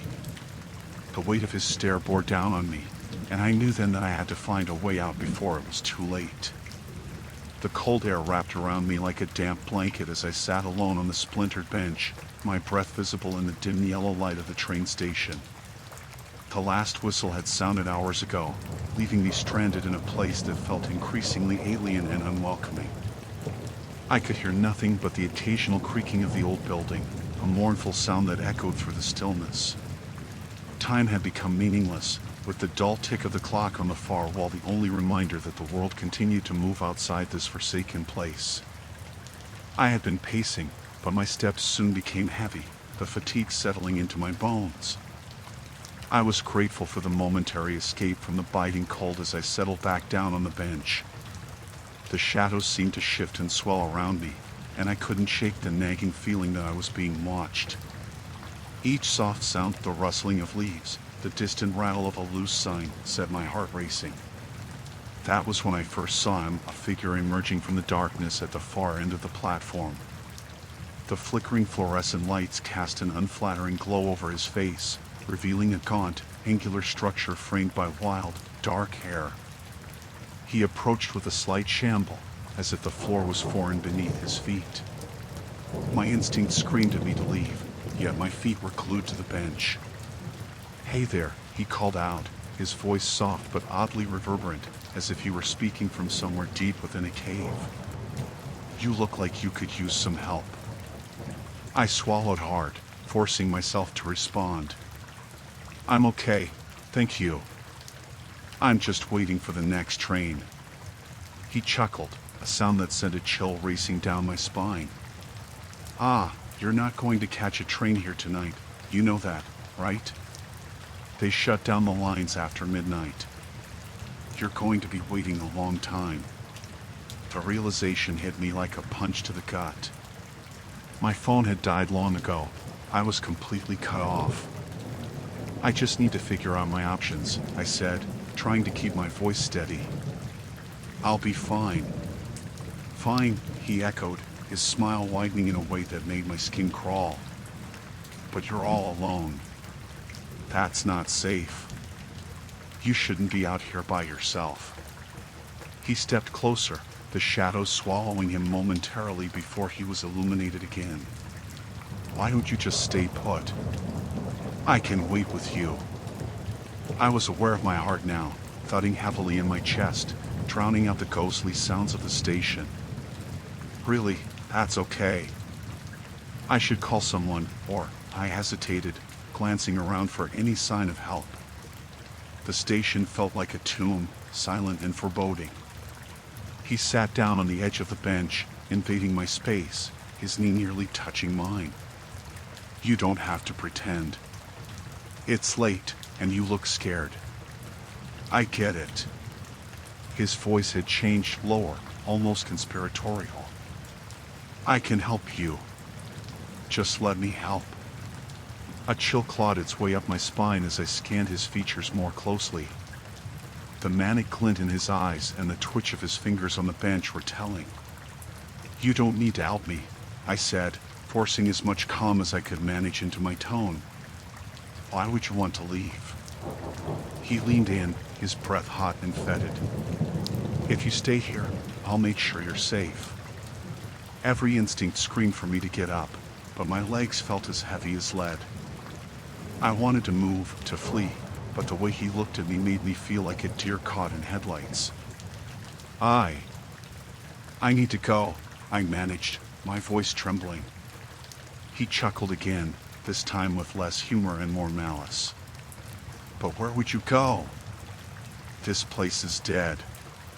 The world outside isn't what you think it is. He leaned closer, invading my space until I could smell the stale scent of cigarettes and sweat. You have no idea what's out there. I recoiled, shock propelling me to the edge of the bench. Stop it. Just leave me alone. His brow furrowed, and for a moment, the facade cracked, revealing something darker beneath. You think you're safe here? You're wrong. He gestured around as if the shadows themselves were threats. You think I'm the danger? You're mistaken. I'm the only one keeping you safe right now. What do you want? I whispered, my voice barely there as I fought back tears of fear. I wanted to cry out for help, but the station was still desolate, as if it had been forgotten by time itself. He leaned back, a smirk creeping onto his lips. Just to talk, really. I can help you. You can trust me if you stay. Something in his expression twisted inside me, igniting a primal urge to run. I could feel the suffocating weight of his gaze, and panic surged. I said no. I shot back, forcing myself to rise from the bench. Get away from me. He straightened, his demeanor shifting in an instant, the calm facade replaced with something sharp and wild. You don't want to see what happens if you run. The threat hung in the air, heavy and tangible. I took a step back, then another, my feet finally obeying the commands my brain had been screaming at them for what felt like an eternity. I turned, ready to flee into the shadows of the station, but the moment I turned my back, he lunged forward. Stay, he barked, his voice razor sharp. I didn't look back, adrenaline firing through my veins as I sprinted toward the glass doors, desperate to escape the nightmare that was unfolding. As I dashed into the night, I could feel his presence behind me, a predator pursuing its lost prey. The cold air met my skin like a slap, and I ran, knowing that the darkness held no comfort for me now. The overhead lights flickered again, casting an unsettling glow over the deserted train station. I had settled on a bench in the far corner, the cold metal biting through my thin jacket. My watch read 1:15 a.m., the second hand ticking loudly in the silence. The last train had rolled away into the night, leaving me stranded and unsure of what to do next. I had hoped someone might appear, perhaps a station attendant or a late-night traveler, but the hollow sound of my breathing was the only response. I clutched my phone, the dim screen illuminating my palm, but there were no missed calls, no notifications. Just silence. The kind that creeps in and wraps its fingers around your throat. Just as I began to resign myself to the thought of calling a cab or, at the very least, finding a way to get my bearings, I noticed him. He emerged from the shadows, his silhouette distorting under the flickering lights as he approached. I could see his face better now, haggard and pale, with dark eyes that seemed to swallow the light around them. I straightened, instinctively pushing my back against the cold metal of the bench. "Hey there," he said, his voice unexpectedly soft, almost soothing. "You missed the last train?" I nodded, feeling the weight of his gaze. There was something unsettling about his presence. He was tall, broader than most men, with a long overcoat that hung awkwardly on his frame. "Need a ride?" he offered, his smile too wide, revealing a flash of teeth that felt predatory. "No thanks," I replied, attempting to keep my voice steady. "I'll wait for the next one." He stepped closer, the light reflecting off his coat, casting shadows across his face. "You could be here a while. The next train isn't until morning. It's a long wait." His eyes bore into mine, and I felt a shiver race down my spine. "I'll be fine," I insisted, the words coming out firmer than I felt. He tilted his head slightly, studying me like I was a puzzle he couldn't quite piece together. I should have stood up and walked away, but my legs felt heavy, rooted to the bench. "Come on, I can give you a lift. It's dangerous to be out here alone. You never know who might come along," he said, the last part of his statement hanging in the air like a threat. "I really appreciate it, but I prefer to wait," I said, my heart pounding. He frowned, a flash of irritation crossing his features before settling into a look of concern. "You really shouldn't wait here. You don't understand. It's not safe." His words sent a jolt of fear through me. What did he mean? The station was empty, and I had no reason to think otherwise, but there was something in his tone that made the air feel thick and suffocating. "Please, just stay put," he said, his voice dropping lower, more urgent. "I want to help you." His insistence made me uneasy. I looked past him at the darkened platform, imagining the shadows stretching beyond into an abyss. I should have called for help, should have done anything but sit there while he loomed over me, but I couldn't move. My instinct screamed at me to flee, yet I felt paralyzed, trapped in this moment. "What's your name?" I forced out, attempting to break the tension, to humanize him. "Michael," he replied, his smile returning but not reaching his eyes. "And you? What's your name?" My voice faltered as I fought the urge to tell him anything. I settled for, "Just waiting for the train." His smile faded, and for a brief moment, there was a flicker of frustration in his eyes. "Do you really think that's a good idea? You don't know what could happen here at night." I took a deep breath, my instincts urging me to stand and run, but the bench felt like a vice. "I'll be fine," I repeated, though I knew my voice shook. Michael leaned in closer, his breath warm against the chill of the night. "You're not safe here, and you don't want to find out what happens to girls like you at this hour. Just let me help you. You'll feel better. It's just a short ride, and I promise it'll be quick." His words dripped with a thick, sickly sweetness, and my skin prickled as if coated in ice. An undeniable dread curled in the pit of my stomach, a warning bell ringing loudly in my mind. "No," I said firmly this time, pulling my legs under me and inching toward the edge of the bench. He straightened, his demeanor shifting from friendly to something more feral, almost predatory. "You really should reconsider," he said, his tone colder now, the kindness vanishing into the ether. My heart raced as I stood, adrenaline pumping through my veins. I took a step back, hoping to distance myself from his unsettling proximity. "I'm calling for help," I said, pulling my phone out again, though my hands trembled. "Help," he scoffed, the smile vanishing. "There's no one here to help you, and no one will come. It's just us. You really don't want to make this difficult."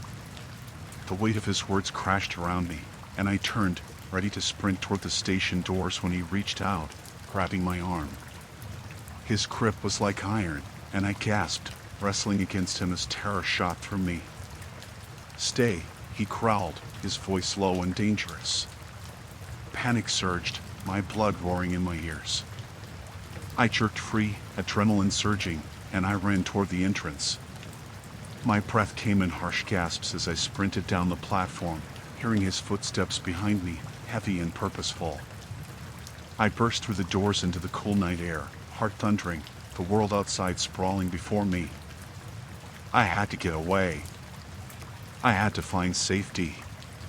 But as I turned to glance behind me, only the shadows remained, lingering in the empty station, whispering secrets I didn't want to hear.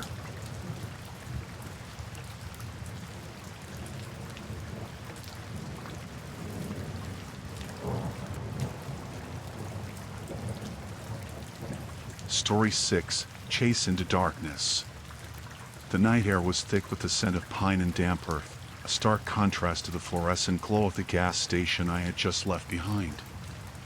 I had been on the road for hours, my stomach grumbling, a reminder of the cold, overcooked meal I had left untouched in a diner 2 towns back. My eyes burned from a lack of sleep, and fatigue clung to me like a heavy cloak. But home was just a few hours away, and I could almost feel the comfort of my bed drawing me in. As I drove, the landscape shifted from flickering streetlights to stretches of darkness. The road had narrowed, winding like a serpent through the trees, their silhouettes looming ominously against the moonlight. I glanced at the GPS, its monotonous voice echoing the instructions I barely registered. I should have paid more attention, but every moment spent driving was another tick of the clock, and I longed to be done. Then it happened. A flicker of light in the corner of my eye caught my attention as I missed a turn. The road veered suddenly, the signpost barely visible in the gloom. It was a small detour, the kind that felt inconsequential at the time, but the deeper I drove, the more isolated I felt. The trees pressed in closer, their branches clawing at the windows as if trying to draw me back. A chill crawled down my spine as I glanced into the rearview mirror. For a moment, I thought I saw headlights behind me, but the darkness quickly swallowed the vision. I shook my head, convincing myself it was nothing, a trick of the light or my imagination running wild. After all, who would be out here at this hour? I pressed on, the engine humming beneath me. Time trickled by, yet the road remained stubbornly empty. The oppressive silence was occasionally broken by the rustle of leaves or the distant hoot of an owl, but otherwise, it felt like I had entered a void. I felt my heart start to race, and I tightened my grip on the steering wheel. Moments later, that niggling feeling returned. Glancing back, I saw them, two faint beams of light pursuing me, steady and unwavering. Panic surged through me. My foot pressed down hard on the accelerator as I tried to convince myself it was just a coincidence. But the lights grew nearer, emerging from the darkness like ghosts, and I could hear the deep rumble of an engine behind me. The road twisted like a snake, and I took the turn sharply, my tires squealing as I fought to keep my car steady. I was trapped in a nightmare, adrenaline coursing through my veins, the urge to flee overriding every rational thought. A part of me wanted to stop and confront whoever was chasing me, but the stronger part screamed for survival. As I maneuvered around a bend, my headlights caught a glimpse of the truck behind me. It was massive and dark, a shadowy beast gliding through the night, its headlights extinguished. The sight was chilling. No driver would travel this way without their lights on. My heart raced as I glanced left and right, seeking an escape, but the trees surrounded me like a prison. I found myself driving faster, the speedometer creeping up, but the truck remained close, gaining ground with every second.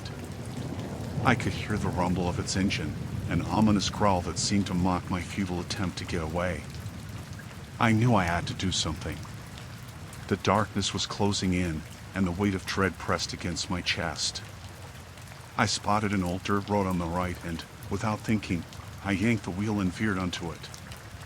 The car jolted over the uneven terrain, rocks and gravel crunching beneath the tires.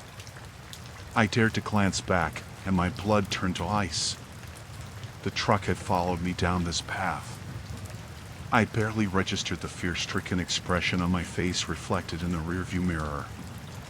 My heart pounded as I plowed deeper into the darkness, branches scraping against the car like skeletal fingers.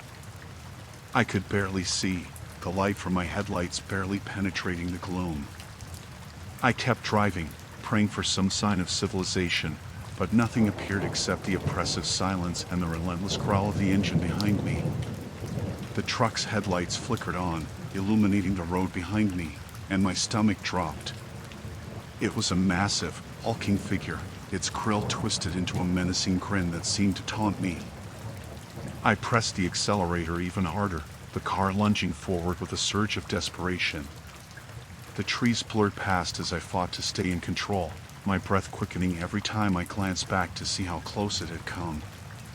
The dirt road began to slope downward, and I felt the tension in the steering wheel as I navigated the descent. Fear clawed at my throat.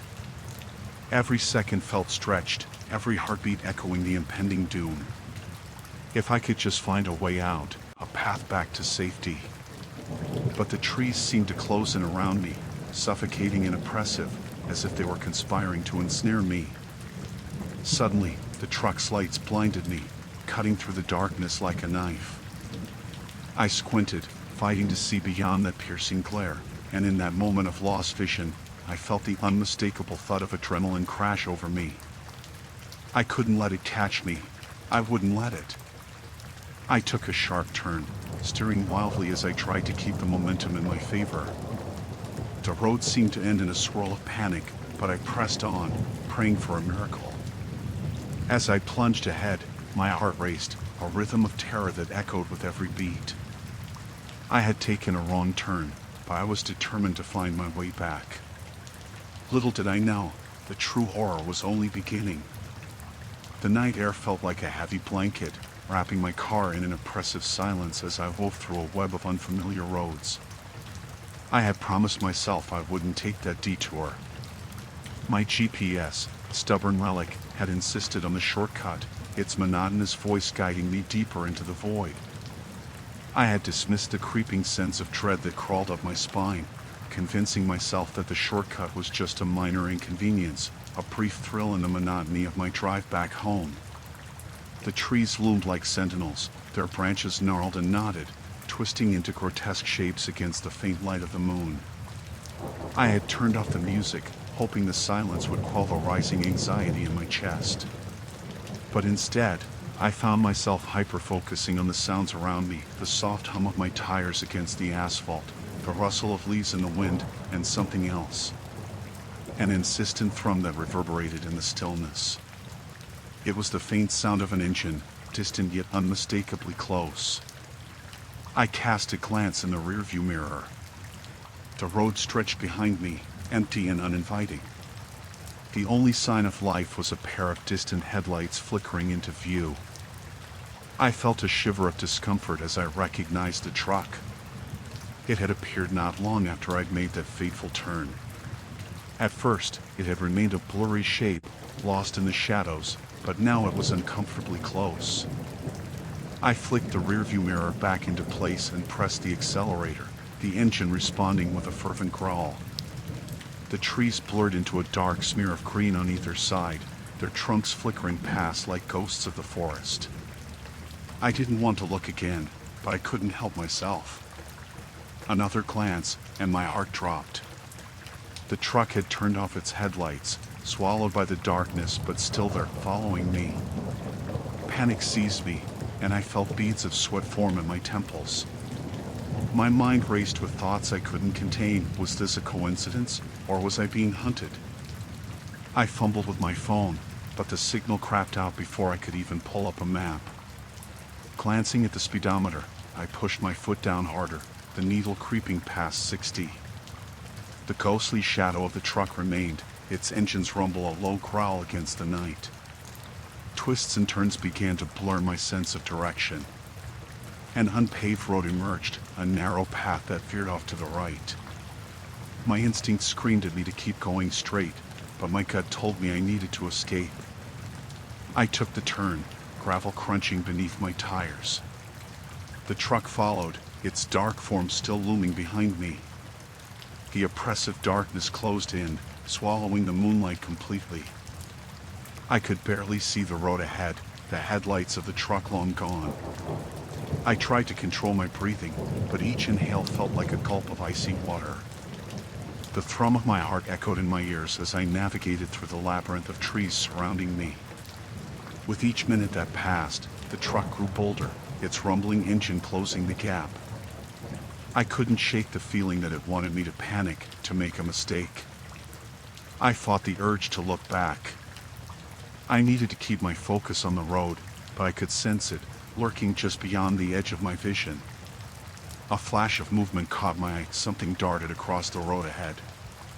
I slammed on the brakes, the tires skidding on the gravel, and I barely managed to regain control as I veered to the side. My heart raced as I squinted into the darkness, straining to see what had crossed my path. All I could make out were shadows, but the feeling of being watched intensified. The truck's headlights flickered back on, blinding me with an intensity that made me squint against the sudden light. I cursed under my breath, my stomach knotting, and I pressed on the gas, the engine roaring defiantly. I had to find a way out of this nightmare. The road twisted again, each bend feeling more treacherous than the last, and the truck remained behind me, relentless in its pursuit. I gripped the wheel tighter, the rubber digging into my palms, feeling the adrenaline surge through my veins. The engine's growl chased away the silence, but the sense that I was being hunted only grew stronger. A glimmer of hope emerged ahead, a distant light. I squinted, recognizing it as a house or perhaps a gas station. Desperation propelled me forward, and I willed my car to move faster. The headlights of the truck flickered again, and I knew it was closing in. Come on, I muttered, gripping the steering wheel as if it were a lifeline. As I approached the light, I felt a surge of hope mixed with dread. A small, unkempt house loomed ahead, the light spilling from a solitary bulb hanging from the porch. I had to make it there. I could call for help, find someone awake at this hour to give me a sense of safety. But as I neared the driveway, the truck's engine roared behind me, a reminder that I wasn't alone. I made the turn, tires screeching on the gravel, and darted up the short path leading to the house. The moment I halted, I flung the door open and stumbled out, heart racing, ready to run towards the light. Then I froze. The truck came to an abrupt stop just behind my car, its engine idling ominously. I stood paralyzed as the door to the truck creaked open. A tall figure emerged, silhouetted against the glare of the headlights. I could barely see their face, but my instinct screamed at me to move. I dashed towards the porch, ready to scream for help before I even thought about it. The figure stepped closer, the shadow morphing into something more menacing as the light caught their features. All I could think was that I had taken the wrong turn, and in doing so, I had found something far worse than I had ever imagined. The night had settled around me like a heavy blanket, thick and suffocating. I could barely see a few feet in front of my car, the dim glow of my headlights barely piercing through the swirling fog that had rolled in, thick as a sinister presence. With every turn of the wheel, I felt the weight of my decision to take this shortcut, a decision fueled by impatience and a touch of recklessness. The winding road, lined with dense trees that stole the last light of the moon, seemed to whisper warnings I was too frazzled to heed. As I pressed on, the unease in my chest coiled tighter. I glanced at the clock on the dashboard. It was past midnight. My stomach twisted as the realization hit me. I should have been home by now. This stretch of road was desolate, devoid of life or comfort. The occasional rustle in the bushes resonated like a growl, and I told myself it was just animals, rabbits, or maybe a deer. Yet, I couldn't shake the feeling that something else lurked just beyond the veil of shadows. Then it happened. A shadow slid into my rearview mirror, overcoming the reflection of the fog. A truck, big and looming, followed me. Its headlights were off, leaving only darkness in its wake, but I could sense its presence like an ominous cloud. My breath caught in my throat, and I gripped the steering wheel harder, knuckles whitening. I pushed the accelerator down, the engine roaring in protest as I sped up. The truck responded, its dark form accelerating too, closing the distance between us. Panic clawed at my insides. I glanced again at the rearview mirror. It loomed larger now, a predator stalking its prey, silent and insidious. I could almost feel its eyes boring into my back, cold and unyielding. The road twisted and turned like a snake, and I took each curve with desperation. I couldn't remember exactly where I had gone wrong. My mind raced, replaying the last half hour of my drive, the moment I had turned off the main road into this claustrophobic tunnel of trees. I was lost, and the knowledge sent a jolt of fear coursing through my veins. The truck, relentless, was still behind me, its dark silhouette blending into the blackness of the night. With no other choice, I glanced at the side roads that branched off from the main path, their entrances dark and uninviting. I spotted one, shallow and overgrown, but with a glimpse of gravel. Without a second thought, I turned sharply, tires screeching in protest. The truck followed suit, not missing a beat. My heart pounded like a war drum as I navigated this new path, a whirlwind of dread coursing through me. The gravel crunched beneath my tires, and I could barely see 2 feet ahead.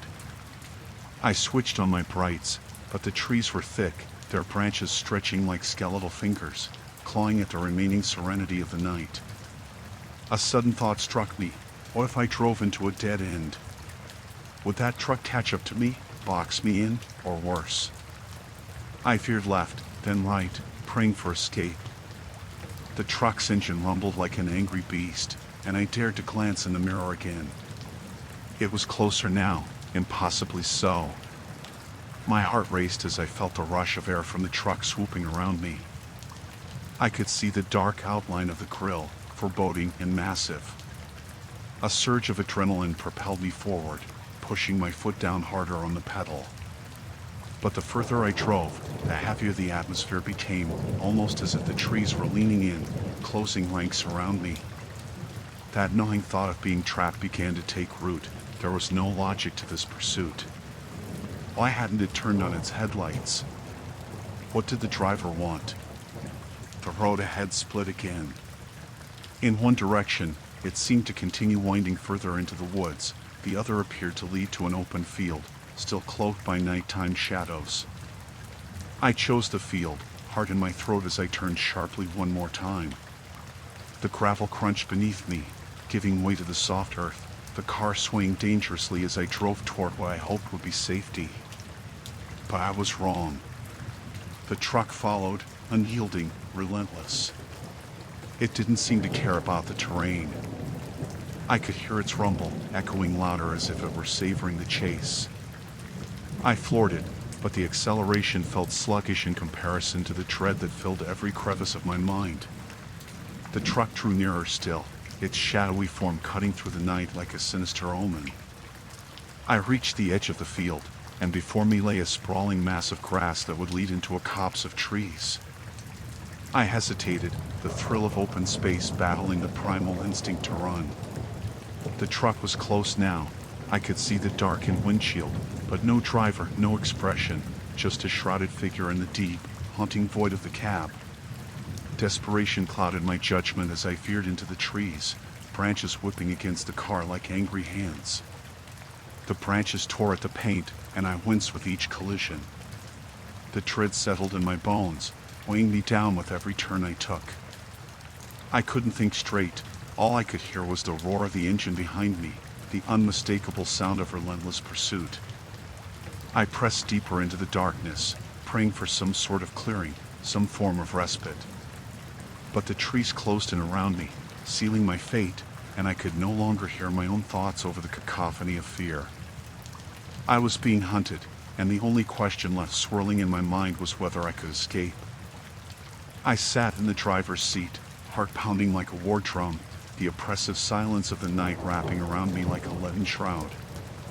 The glow of my dashboard lights cast eerie shadows across the interior of my car, illuminating only snippets of the world outside.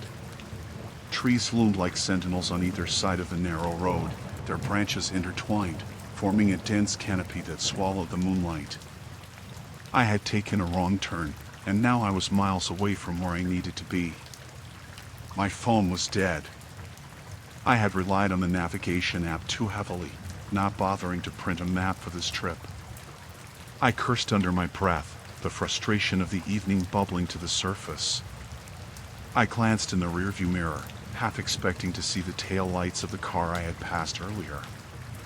Instead, I was met with nothing but darkness. Just the way I liked it, I thought bitterly, wishing for the safety of the familiar roads I had traveled countless times before. A chill ran down my spine as I noticed something in the distance, a set of headlights illuminating the road behind me.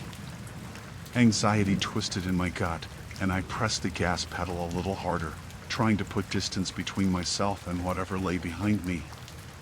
The headlights flickered ominously, but my own were bright against the pitch-black void that surrounded me. As I sped up, I stole another glance in the mirror. The truck was still there, its headlights now off, leaving nothing but a silhouette that seemed to grow larger with each passing second. I could feel my breath quickening, and a cold sweat prickled the back of my neck.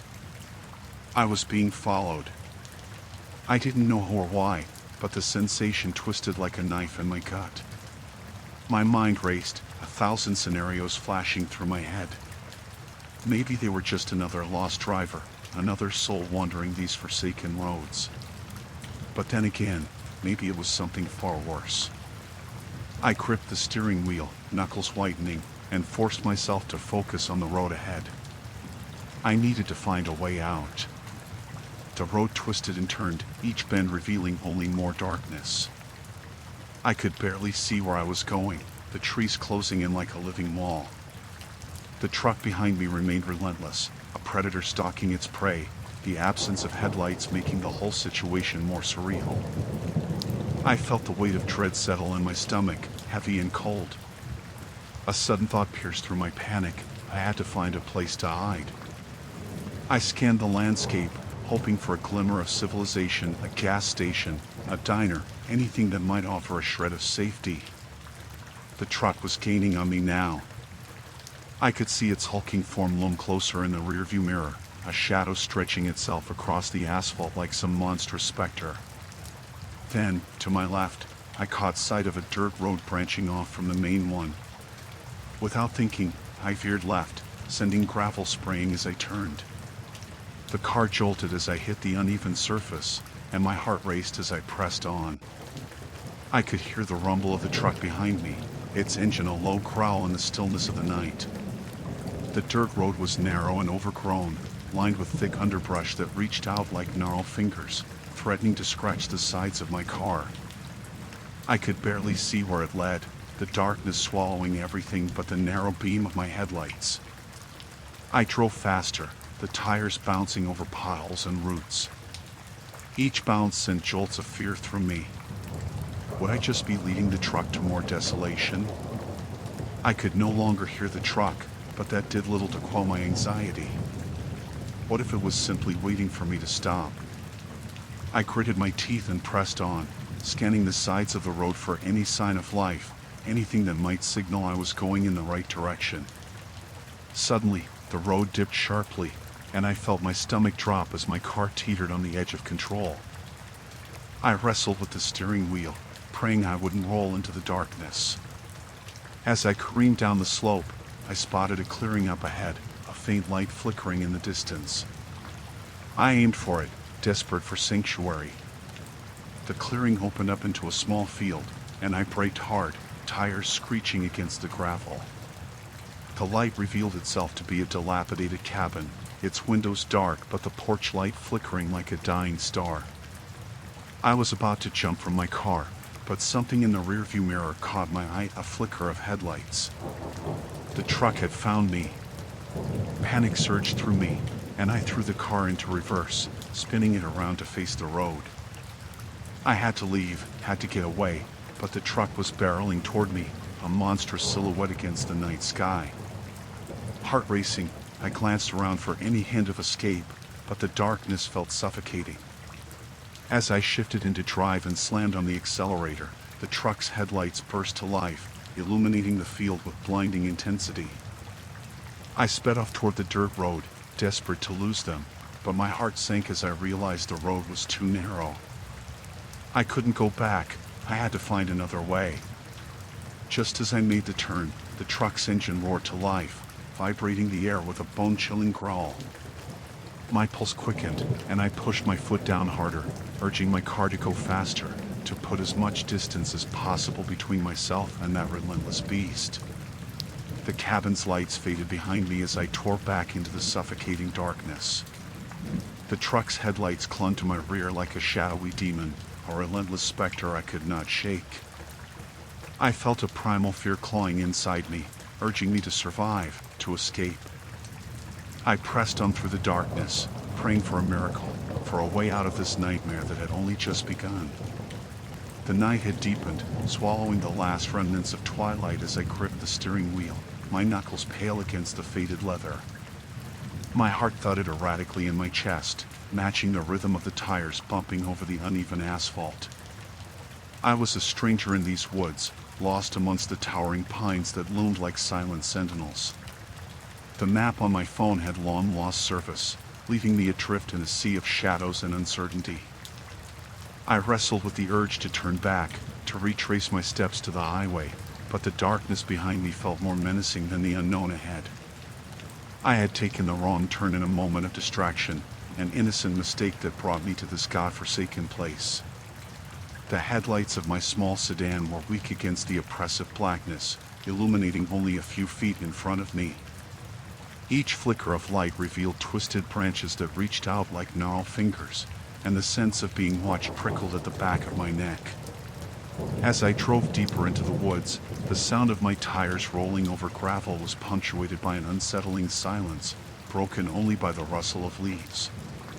My mind raced with thoughts of what could lie ahead, but it was the growing sensation of something behind me that began to gnaw at my sanity. I glanced into the rearview mirror, and my breath caught in my throat. A truck, large and menacing, shadowed my path, its headlights extinguished. I couldn't make out the make or color, but the shape loomed like a predator stalking its prey. Panic surged through me, and I pressed down harder on the accelerator. My heart thumped violently, drowning out the engine's roar as the road twisted and turned, a serpentine pathway leading me deeper into darkness. I cursed under my breath, the fear clawing at me as I stole another glance over my shoulder. The truck remained there, a dark specter, inching closer with every desperate turn I took. In my rearview mirror, I caught a glimpse of the driver, or at least I thought I did. Just a shadow, faceless and still, but it sent a jolt of terror through me. I didn't have time to dwell on it. I needed to think. I veered sharply left onto a narrower road, one that I hoped would lead me away from my follower. The trees closed in around me, their branches scraping against the sides of my car like skeletal fingers. The truck did not waver, it followed, relentless. I could feel the weight of its presence bearing down on me, suffocating. I had long lost the luxury of rational thought, now it was just survival. The speedometer climbed, the needle edging into the red as I tore through the suffocating darkness. Was I losing my grip on reality? The shadows danced along the roadside, twisting and warping into grotesque shapes. The headlights of my car strained against the black moth night, and I felt a rush of exhilaration mixed with sheer terror. This was no longer just a wrong turn. This was a chase. Every turn became a desperate plea to escape, but the truck's engine growled like a beast itching to sink its teeth into me. I could hear it now, the low rumble echoing in the stillness, cutting through the night air. I forced myself to focus, pushing aside the panic that threatened to spiral out of control. Maybe there was a way out, a fork in the road that led to safety. The path I took twisted and turned, and my headlights danced over the uneven ground. I spotted a sign that read Cedar Grove, the name a mocking reminder of the safety I had once felt on the open road. I didn't know Cedar Grove, but the name felt like a beacon in the relentless void. I pressed on, my breath hitching as I felt the truck gain ground. The branches overhead arched like a tunnel, blocking out any light from the moon. I pushed the gas pedal even harder, feeling the engine protest under the strain. My mind raced, ticking off possible options: find a place to hide, call for help, or keep driving until dawn broke. But all I could hear was the truck's engine, a deep growl that became a menacing reminder of my precarious situation. Suddenly, the road ahead forked sharply. To the left, a narrow path wound deeper into the woods, while the right promised an escape into an open field, perhaps a way to signal for help. My heart pounded as I made the split-second decision. I feared right, praying the truck would hesitate, would lose me in the expanse of the fields beyond. But as I glanced back, I felt my stomach drop. The truck was right behind me, relentless. It roared forward, its headlights flashing on, cutting through the darkness like a knife. I couldn't breathe. I slammed my foot down on the gas, my mind racing as I entered the open space. The moonlight spilled over the field, illuminating the tall grass swaying in the night breeze. I had a moment of clarity, a moment to think. Up ahead, a dilapidated farmhouse emerged from the shadows. Its windows were dark, but the silhouette stood defiantly against the night. I aimed for it, praying it would offer refuge from the monster in pursuit. As I approached, I could barely breathe, my heart in my throat. The truck behind me picked up speed, engine roaring aggressively. I skidded to a stop in front of the house, adrenaline flooding my veins. I didn't know if anyone was inside. I didn't care. I scrambled out of my car, my heart racing, and sprinted towards the rickety porch, knocking on the door like a frantic animal. The sound of tires screeching against gravel echoed in my ears. I turned to see the dark truck come to a halt, the engine idling with a sinister growl. Would this farmhouse be my sanctuary or my tomb? I turned back to the door, pounding it with my fists, desperate for any sign of life. Just as despair threatened to consume me, the door creaked open slightly, revealing a sliver of darkness beyond. I didn't hesitate. I pushed through the gap, crossing the threshold into the unknown. The door slammed shut behind me, and I leaned against it, gasping for breath, praying that whatever followed me would not breach this sanctuary of shadows.